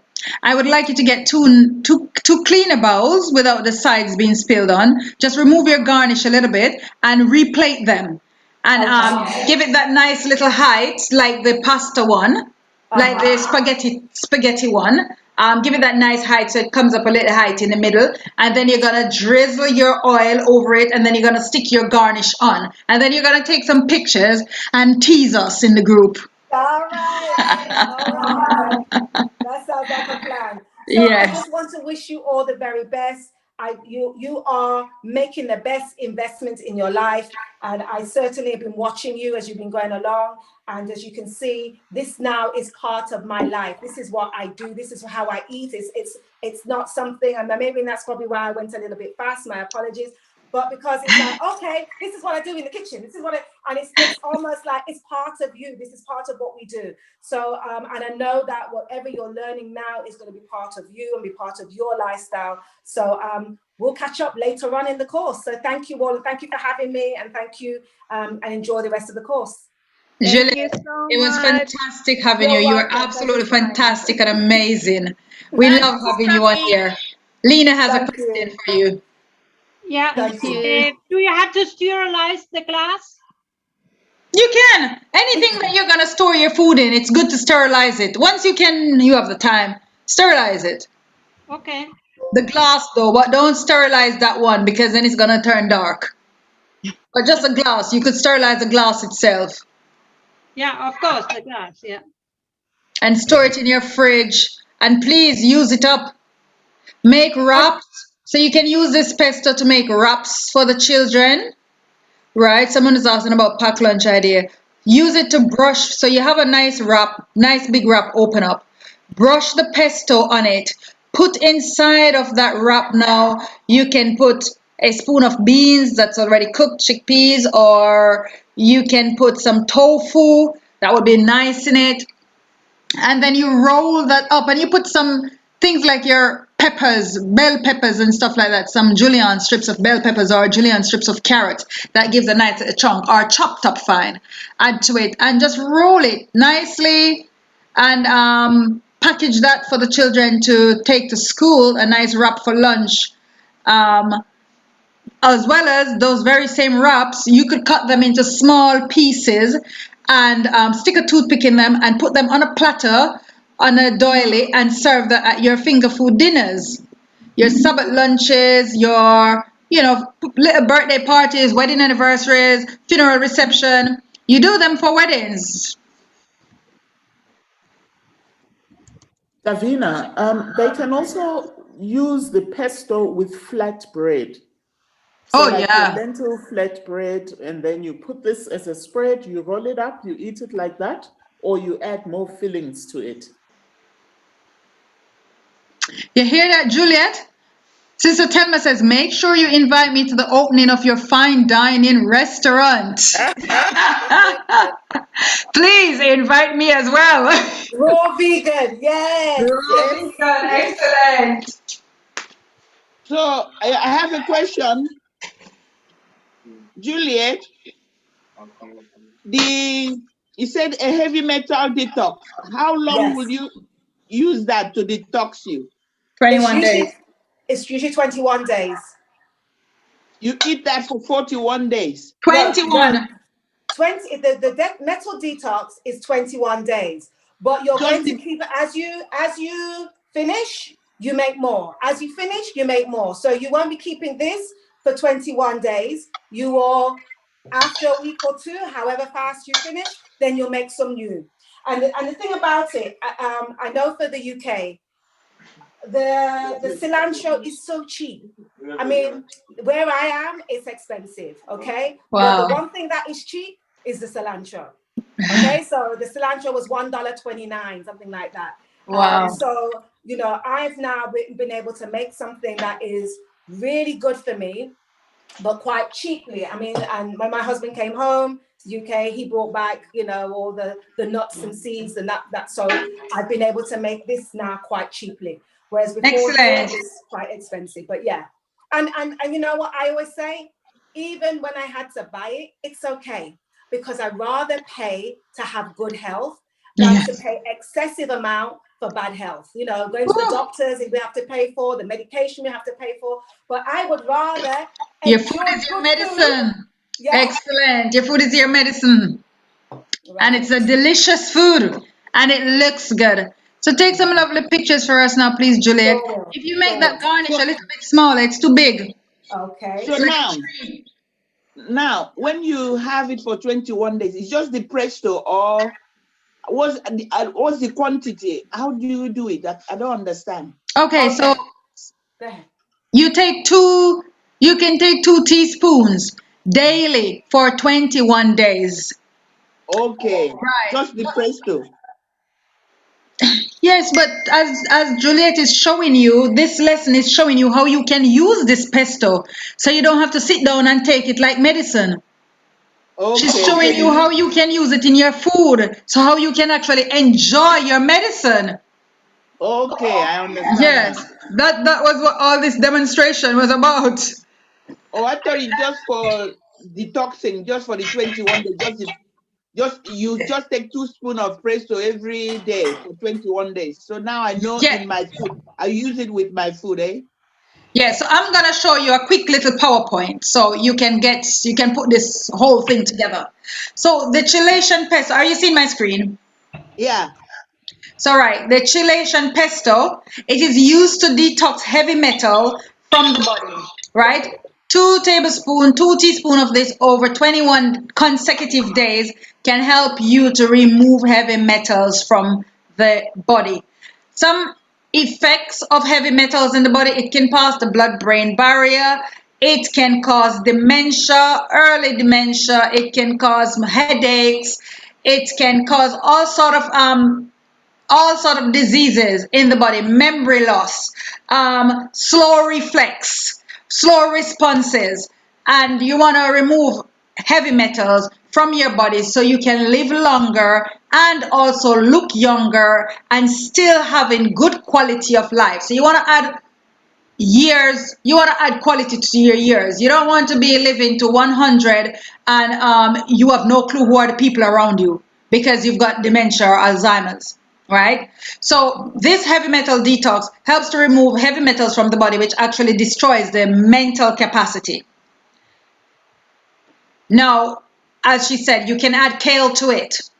And I started the picture with kale. So kale is rich in vitamin A, which is important. And you're not only getting removal of heavy metals from the body when you take this pesto, you're getting a lot of other benefits, right? A lot of other things that you can benefit from. So vitamin A, it's rich in vitamin A. Kale, you could add kale to it. That's one of the additives that you can add to it, right? Some kale, a cup of kale or a handful of kale chopped up. And it has to be organic, isn't it? Yes, organic, and you wash it first in warm lemon water. Wash all your fruits and vegetables in warm lemon water first, right? So you can add the kale, or this one, they call it Cavalla Nero, which is still kale. It's another version of kale. It's called black as well, right? It's rich in vitamin A, which is good for the eye, the bones. It improves your immune system. So the Chilean pesto is not just for removing heavy metals, but it's also to boost your immune system, especially at the time now when we are so at high risk of COVID, right? It's also rich in vitamin C, which aids in cold and chronic disease prevention. Vitamin K, as Juliet mentioned, excellent for the blood. And she mentioned a couple of other things. Rich in folate, which is brilliant for your brain development. So this is a good one to add as an additive to your Chilean pesto, to the basic recipe that she has given. For omegas, it's rich. This kale is rich in omega fatty acids. It's also rich in lutein, right? Lutein, which protects the eyes against macular degeneration as well as cataracts. It's super rich in phosphorus, potassium, zinc, and calcium. These things we know are also good for lowering cholesterol, preventing cancer, by suppressing tumors, weight loss, as well as high blood pressure, muscle cramps, and stuff like that. You need these minerals. So, wow. Exactly. All right, next slide. Your Brazil nuts. So in the recipe, it asks for a third Brazil nuts, right? A third cup of Brazil nuts. What do you get? Benefits from the Brazil nuts? I must send you this PowerPoint, Juliet. So next time you teach this on the course, you can use this PowerPoint. Selenium, it's essential. It's rich in essential minerals like selenium. It must be obtained. Selenium, by the way, must be obtained through your diet. That is why it is an essential mineral. You don't obtain this from supplements. So don't go out and try to buy supplements with selenium. You need to obtain your selenium from your diet. So you get that from Brazil nut. It's highly rich in selenium. It's also called a sleeping tablet for the body, right? Only a small amount is needed in the body, and it improves metabolism, it improves your sleep, it improves your thyroid health. It's a powerful antioxidant, which antioxidant prevents free radicals, damage from free radicals, right? So free radicals is something that basically causes your cells to, it's like when you have rusty iron, that would be things that causes the iron to go rusty or free radicals. So imagine your cells going rusty. The antioxidants remove the rust from your system. So that is what the Brazil nuts is helping to do, and other things with antioxidants. So obviously something like that is going to improve your overall health. It reduces the risk of certain cancers. It protects against heart disease. It helps to prevent Alzheimer's, dementia, mental disorders. It boosts your immune system. So again, it's protecting you against things like, helps to protect you against things like COVID, other respiratory disorders, especially now, a time like this when we are most vulnerable. It may also reduce asthma symptoms as well as other allergies. Okay. In it, there is a third cup as well of sunflower seeds. What does this provide? It provides cysteine. So, you know, N-acetylcysteine, your NAC, which is highly recommended even by World Health Organization. It's on their website that we should take to help if you contract the COVID virus, you want to take NAC. So your sunflower seeds here help. Beforehand, it's helping to boost your immune system and protect you. And if you get the virus, it's something you can still use that will help to reverse the situation faster. It helps, as it says, it helps with chronic respiratory condition. It helps with infertility, and it helps the brain health as well. So that's your sunflower seed, your humble sunflower seed. The pumpkin seed, which we often throw away. It's the same pumpkin seed, by the way, that is in the pumpkin and the butternut squash that you probably have scraped in the bin. By the way, I'm going to say dry them and plant them. You can plant them in-house. You can hang them from your windows. I mean, you may get pumpkin growing later on hanging from your window, but if you live in an apartment. But if you have an allotment, plant your seeds. If not, you can dry your seed, husk them out, and get the pumpkin seeds out of the husk. What does it do for your body? And listen, ladies, listen now. Your husbands, your brothers, your fathers, the men in your life, feed them with pumpkin seed, right? It increases the sperm count. It helps lift that thing. It provides zinc and magnesium, and they need the zinc, right? It helps with fast wound healing. It improves your sense of taste as well as your sense of smell. It also, as I was saying, it produces key sex hormones. So low zinc levels are often associated with low male sex competency. Okay? So if the man is not functioning, make him chelation pesto. Give him more than 2 teaspoons. Magnesium boost. It helps to promote, so it helps with your muscle health, muscular as well as bone health. It reduces insulin resistance and it fights depression. So especially now when a lot of people are so stressed and depressed, especially in the UK and other places that are under the serious lockdown, this is time for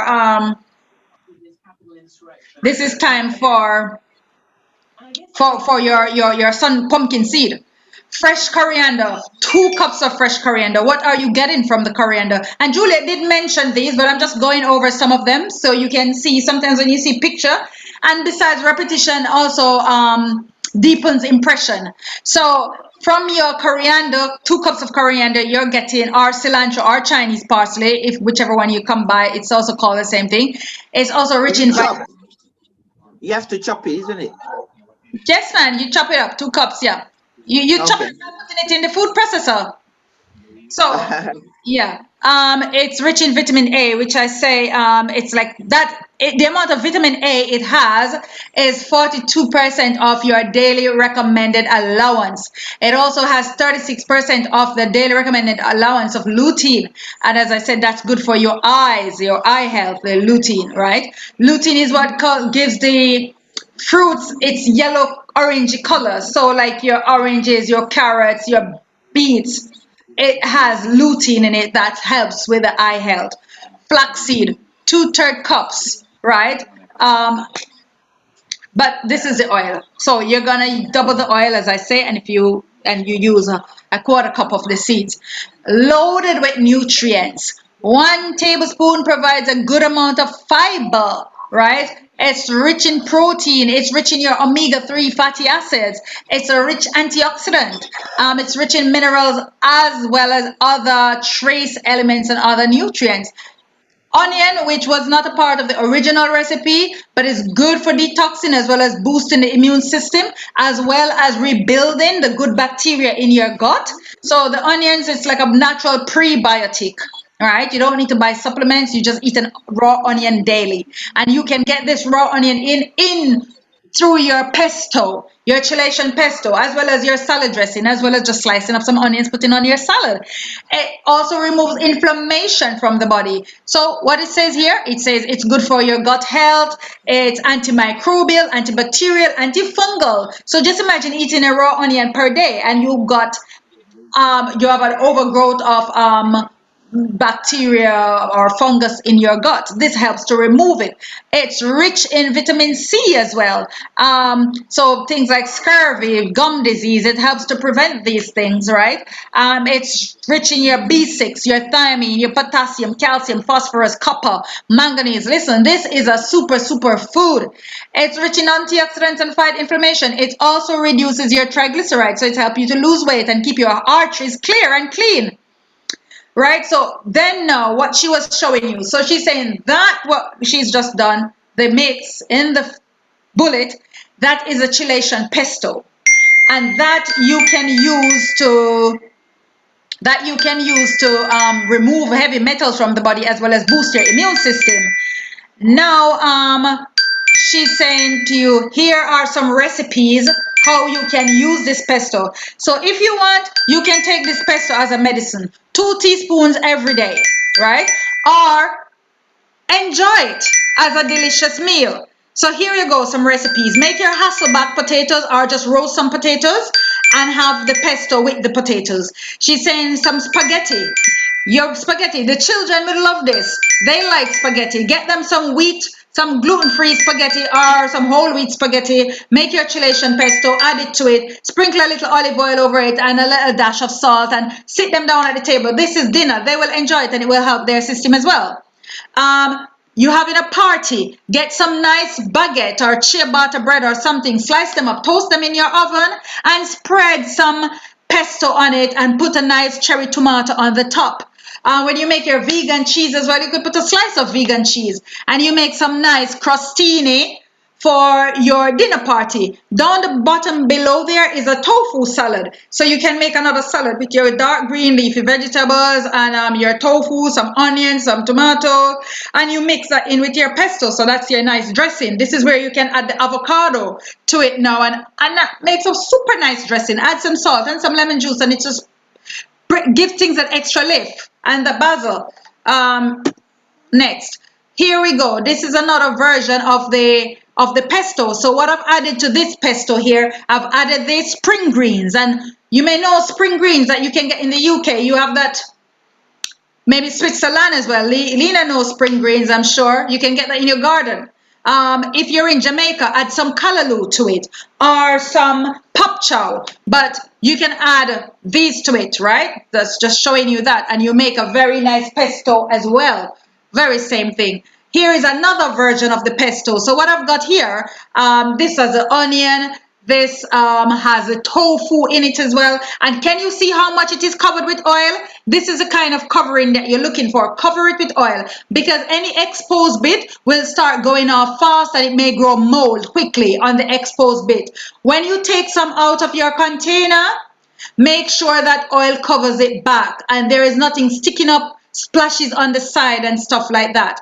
Here is another pesto. This is the red one. So this has about a cup of sun-dried tomatoes in it, or half a cup of sun-dried tomatoes, right? So it goes nicely with your pasta. There is the foot, the before and the after foot, the evidence of using the pesto for the 21 days for the heavy metal detoxing. Can you see that? Yeah, and there we go. There's Juliet's super beautiful salad. Look at that. It's amazing. She's got in that salad some other superfoods. So she's got the sprouts. Sprouts are amazing. They're so nutrient dense. You could use them in a starvation. Trouble going on, sprout your beans. You have a cup of beans, just sprout it. The amount of nutrients you're getting from the sprouts will hold you probably for an extra day. Can you sprout black eye beans? You can sprout any beans. Oh, okay. They advise that you don't sprout soya. That's it. That's, yeah. Okay. Okay, so thank you very much, everyone. And so the, where am I now? We didn't do the stew, but let me just talk you through the stew. The recipe is in the group, so you should go and look at the recipe for the stew in the group. Now, there is a 2 version of the recipe, so I'm going to tell you about this recipe, right? And by the way, I'm just going to voice note myself while I'm talking, so this voice note can go directly into the group for anyone who may forget what I said and may not. Let me just text a Zoom call box. Let me just go right to the group. Cooking for, all right. And I'm going to voice note myself as I talk about the pumpkin lecho stew. So to pre-prep for this recipe, you want to have about half to a cup of pumpkin seed, half to a cup of sunflower seed, and you want to put these seeds on a tray, nicely spread out. Put them in your oven at about 180 degrees, 160 to 180 degrees, depends on how hot your oven is. And you want to toast these for about 10 minutes to 15 minutes on one side, and then shake them around so you can get the other side and continue toasting for another 10, possibly 15 minutes. You want to get the nuts toasted. You do not want them burnt. You're not looking for brown nuts, right? You just want them nicely toasted. When they're toasted, when they're ready, you will hear them crackling. You can smell them. Once you start smelling them, you know that your seeds are ready. So you take them out of the oven, put them one side. Second thing that you want to do, you want to get a piece of pumpkin, and you're looking for you want to use less than a kilo of pumpkin, all right? So you want to peel the skin off. So use a vegetable peeler to remove the skin. Use a spoon to remove the seeds. And as I say, plant the seeds, use the skin in your compost. Now, you want to dice up. You want to do some large dice, right, with your pumpkin. So you want to just cut that, maybe cut it in about 6 pieces across and then another 6 pieces down, right, to get some large dice for your pumpkin. Now, you want to have about 2 carrots, and you can slice your carrots. So you're just giving them round slices. The carrot is already round, so you're literally just giving it round slices. Remember, for safety, just slice a little piece of the bottom of the carrot so the carrot can stay stable on your cutting board and not rolling around when you're cutting it. So you want to slice up about 2 carrots, 2 nice large sliced carrots. If they're not large enough, use probably 3 carrots. Slice them up in round slices. Then now you're now ready to rock and roll, right? So you're going to put on a nice big skillet on the fire.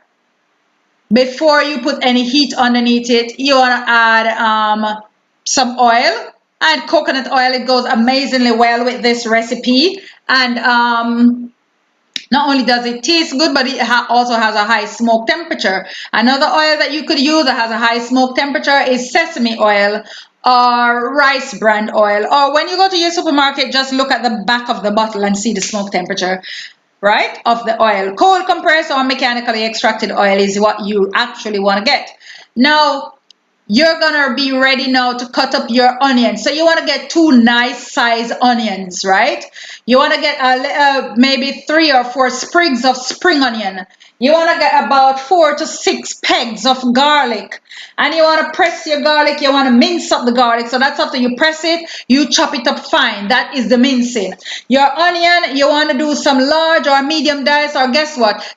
peel the onion and throw the onion in the food processor and let it comes out. Not mushy like water, but some nice rough chop for your onion. You can throw the garlic in as well, let it rough chop. You can throw the spring onion in as well. All three of them together. And you can either do, you can add some parsley or, you know, especially the stem part of it in it as well. But you want to get some nice rough chop. You want to add this seasoning mix to the oil, right, that you have on your stove in the pot, but there is no fire underneath it as yet, right?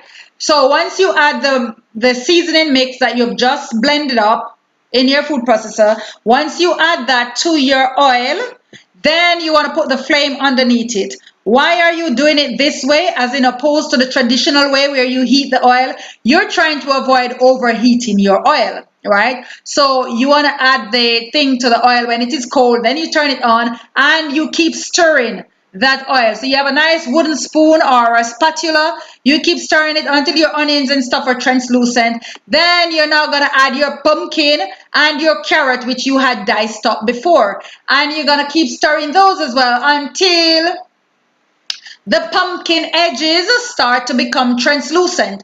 When the edges starting to become translucent, the oil will start drying out as well.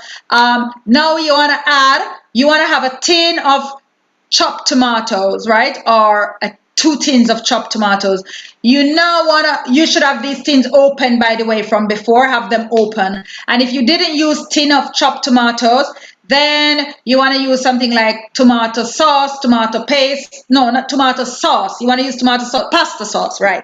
You want to use a pasta sauce, about 400, 500 grams of pasta sauce. If you don't use the pasta sauce, then you can make your own tomato sauce, right? And that's for another lesson. But this is what I'm telling you now, right? You add, once the pumpkin edges start to become translucent, you now pour the tomato sauce or the chopped tomatoes in that mix, and you keep stirring, you keep stirring, you keep stirring. You've got that going. It starts to bubble, it starts to go down. You now want to season this up with if you want to add now some pimento powder, or it's also known as allspice, right? Grounded allspice. If you want to add now some cumin, if you want to add now some smoked paprika, if you want to add now garlic powder or onion powder, or if you want to add a little bit of Cajun spice, this is a stage where you add your spices that you want to add, right, to increase the flavor. This is also the stage when you add some salt, right, and you taste until you're happy with the flavor that you have out. When this is close to the end, you want to now add your seeds to it. When you add your seeds to it, you should start hearing crackling. You should start hearing crackling sounds, right?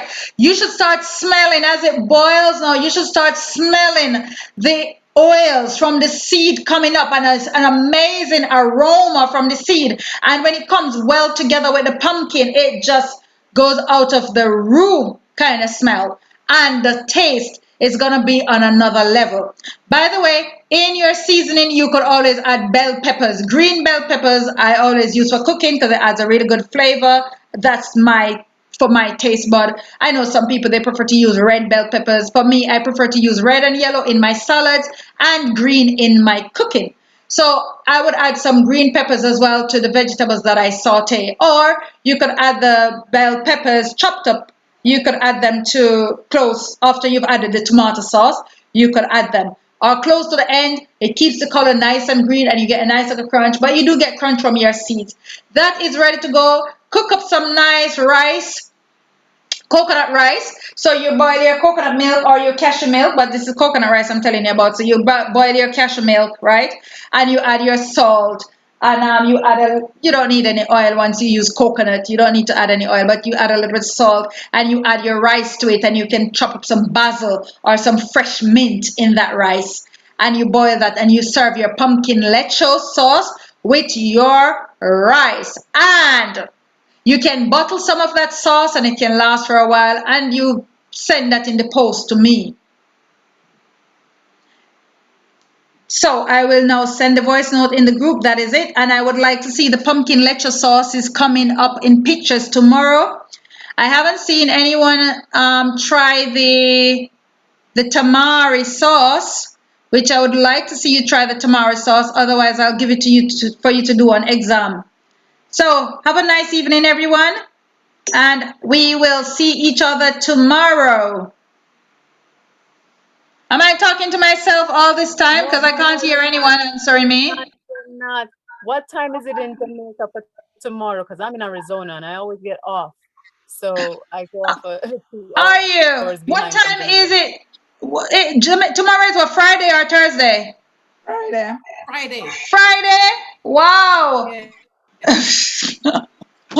They're already, I can't believe 1 week already. Wow, fantastic. So tomorrow it's 8 a.m. UK time to 11 a.m. UK time. I will be logging on at 7 a.m. Jamaican time, which is about 11 a.m. UK time. When I log on at that time, I will teach you how to make the fruit cake.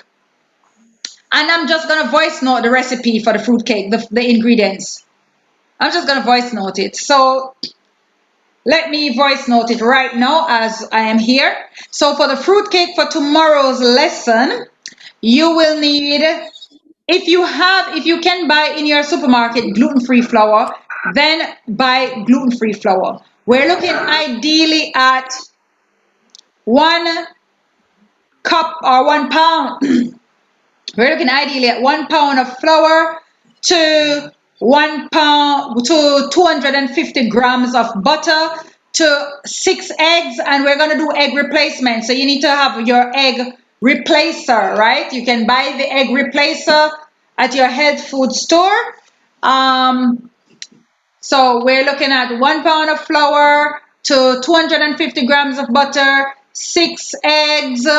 What else? Sugar. You're looking at less.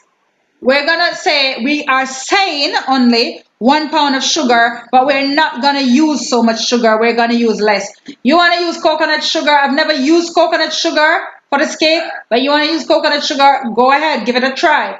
All right. We're looking also at 1/4 cup of oil, and I like to use an oil that is not very strong in flavor. So this is where I might use something like soybean oil.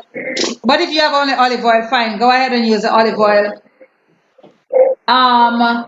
What else? What else? So fruits now. Fruits that yes, we can use homemade butter.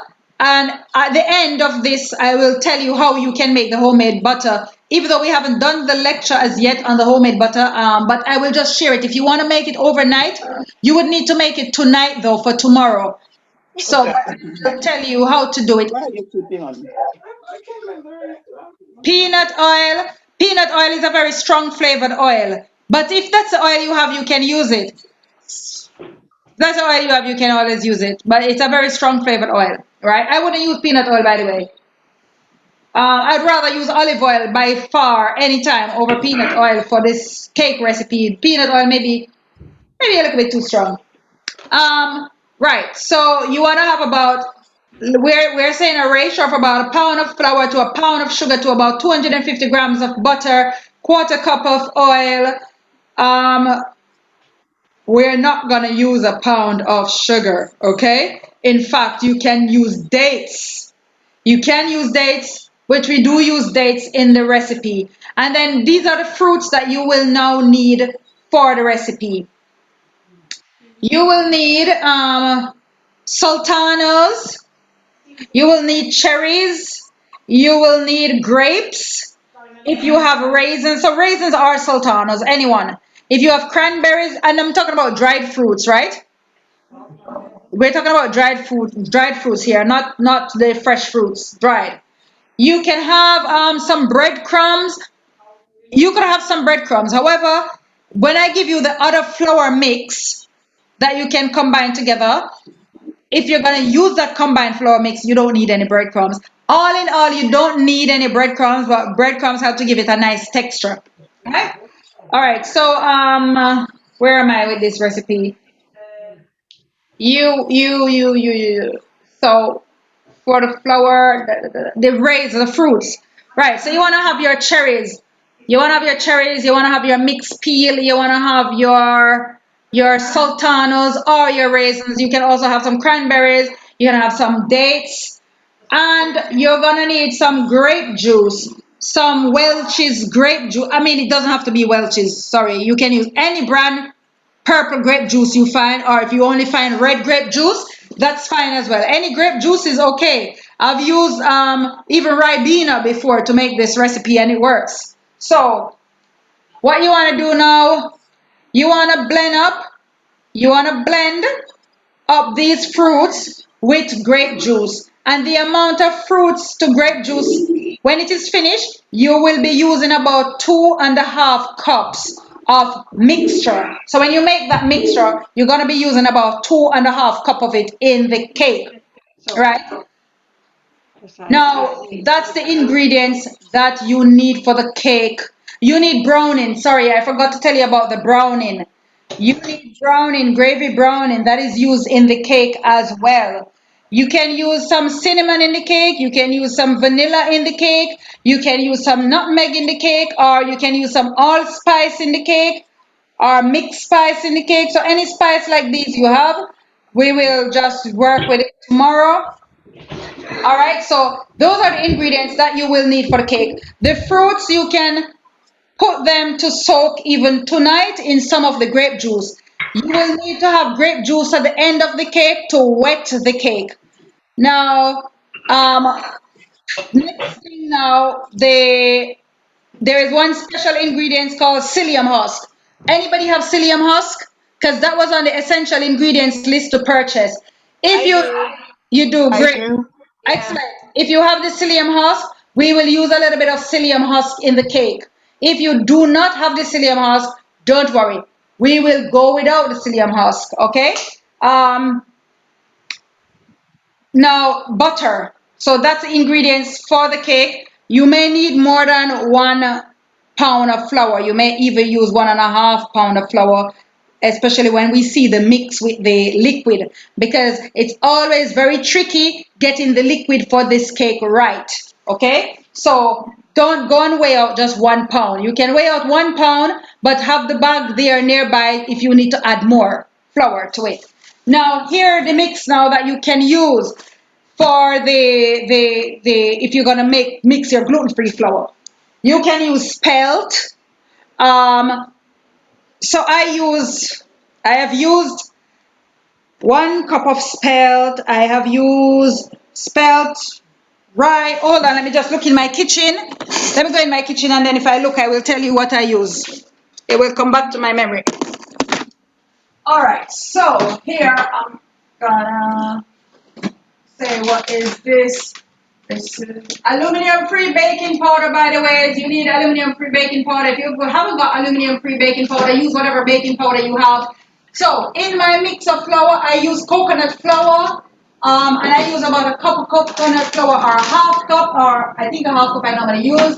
I use, what's this? I use flax meal. And you can use flax meal as well, even the one that you're gonna use, that if you manage to buy a pack of flour from the supermarket that says gluten-free and it's ready for making, you can still use the flax meal in it. So I use about 1/2 cup of flax meal. You could use about 1/2 cup of flax meal in that. When we're making tomorrow, those who are using the specialty flour, I will tell you how much flax meal to use. I think I may have used about 1 cup of flax meal. I use psyllium husk in mine. I sometimes use it. I use a dark rye flour because that's what I have. I use sometimes buckwheat flour, and I sometimes use spelt. I always like to use spelt, but if I don't have spelt, I use a dark rye or anything. And when I have whatever gluten-free flour I have, I just use them. So when you come tomorrow, we will see what you have. I'm going to look for my last 2 recipes that I've made, if I wrote them down. And I will be able to post a recipe that you can follow if you have any of these flours, or even 1 recipe. And we can see how you can alternate flours. But I use a mix of flour, because the thing now is with gluten-free flours, and even those who are going to buy the flour from the shop, they're normally very grainy sometimes. If you ever use them, they're normally very grainy, sandy. They're normally very sandy, and sometimes they texture, you don't get that stretch like you would get from normal gluten flour from them, and sometimes it just doesn't give you that texture that you want for your baked products. This is where the flax meal comes in. The flax meal makes a whole heap of difference in terms of the glutinousness of the flour. Also the psyllium husk.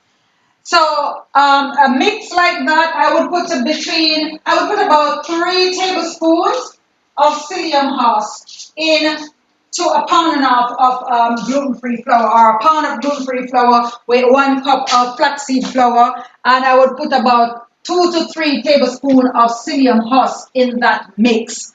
And it's gonna make a super difference to your cakes, to your baked products, to your finished goods, right? I believe that is it. What? No, the butter.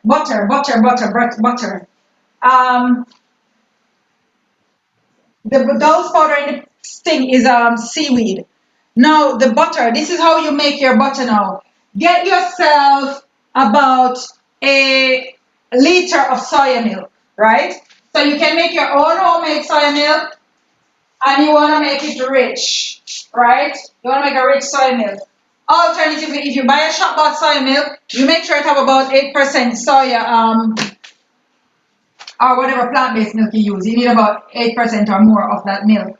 Whatever milk you want to use tomorrow, this is how you're gonna do for your butter. You have to make the butter tonight, by the way. If you want to do it, or you make it early morning. You're starting class early. You want to make the butter tonight because it needs to be formed and firmed up as a butter. This is how you do it. You get about a liter of soya milk, and you put it on in a stainless steel pot. Bring it to a gentle boil. Add the juice from 2 limes or 2 lemons to it. Give a gentle little stir. It will start curdling. You want the milk to curdle. When it is curdled, you then get a cheesecloth, and you strain a cheesecloth and your strainer. Use both of them together, and you strain the water off, but you want to keep the curdle. People, you need the curdle. You need the curdle, you need the curdle, you need the curdle, you need the curdle. So you now give this a gentle little squeeze. Don't squeeze too much, just a gentle little squeeze to get out a little bit of the water that may be in the cheesecloth with the curdle there. Then now you're going to dump this curdle in your blender. Dump this curdle in your blender. When the curdle is now in your blender, you now want to get about 1 cup of olive oil, half a cup of avocado oil, half a cup of sunflower oil or some other oil. You can use what oil I normally use. I normally just use coconut oil. That's what I'm missing. You need 1 cup. You need 1 cup of coconut oil, half cup of olive oil, and a half cup of another oil. But if you only have coconut oil and olive oil, then use 1 cup of coconut oil, 1 cup of olive oil. But that's how you need it. Avocado oil is good for the butter. It gives it a really nice, light, buttery flavor texture.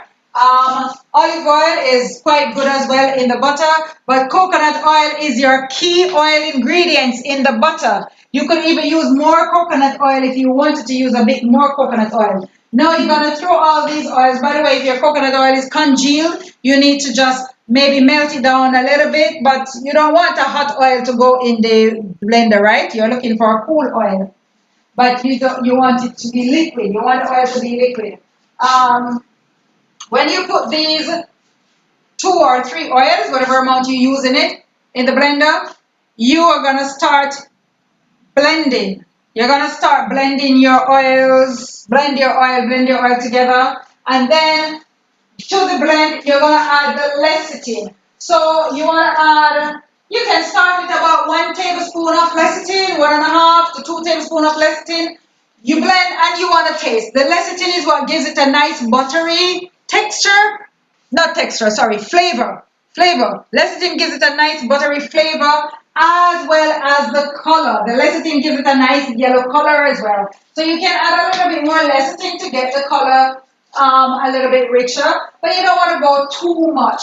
Now, another thing that you can use to help with color, if you don't want to add any more lecithin, but you would like a brighter color, don't add the turmeric powder. I do not want you to add the turmeric powder. However, what you can do tonight is put some turmeric in some oil overnight and just leave that to just leave it at the counter ready. You want to leave it in a warm place, or you could even warm it a little bit on the fire so the oil could start extracting the color out of the turmeric. And then you could use a couple of tablespoons of this oil that you made your own turmeric oil. You can now use a couple of tablespoons of that oil in the mix, not the powder from the turmeric. All right, and all right, so you blend everything together with the lecithin for the butter, and you now want to add some salt. And remember, butter is salty, so you can now split your mixture in two, because you want probably unsalted butter for your cake, and you probably want some salted butter for your breads, your whatever you're gonna eat it with. So this is what you do now. Get your ice tray, you know, with the cubes, and you pour some of the butter in the ice cube, and you put that in your freezer. You pour the rest in a little tub, and you put those two in your freezer. They only need to be in there for a couple of hours. Probably don't even need hours. Coconut oil sets really quickly, but because the other oils are in it, it will probably take a little time. So maybe a couple of hours you can leave it in your freezer. I mean, you're gonna go to your bed anyway, but when you wake up first thing in the morning, you take it out of the freezer and put it in the fridge, right? And your butter is good to go. I can show you butter because I've got my butter here for the cake tomorrow. Oh no, my butter is all spoiled. So I'm gonna have to make butter. I can't believe. Okay, so I've lost my butter. That I was really hoping I wouldn't have to make butter tonight for the cake tomorrow. I'm gonna try and do my cake without butter and just the oils. So if anybody wants to give that a go, because I'm surely not going in my kitchen right now. And not until tomorrow before I go in my kitchen. All right, so I am finished. That's it. So you make your butter and you keep it in a tub ready for creaming your butter with your sugar tomorrow, and you will need a mixer to cream the butter and the sugar together. You will also need baking powder. Did I say baking powder? Yes, you will need baking powder, and you will need a pinch of salt. That is it from me. And browning, you haven't got browning, maybe molasses can be used, but I've never used molasses. Obviously, that's going to make the cake sweeter as well, so you will use less sugar. That is it, class. Can we pray? Can I have someone? Thank you, Davina. You're most welcome, Busi.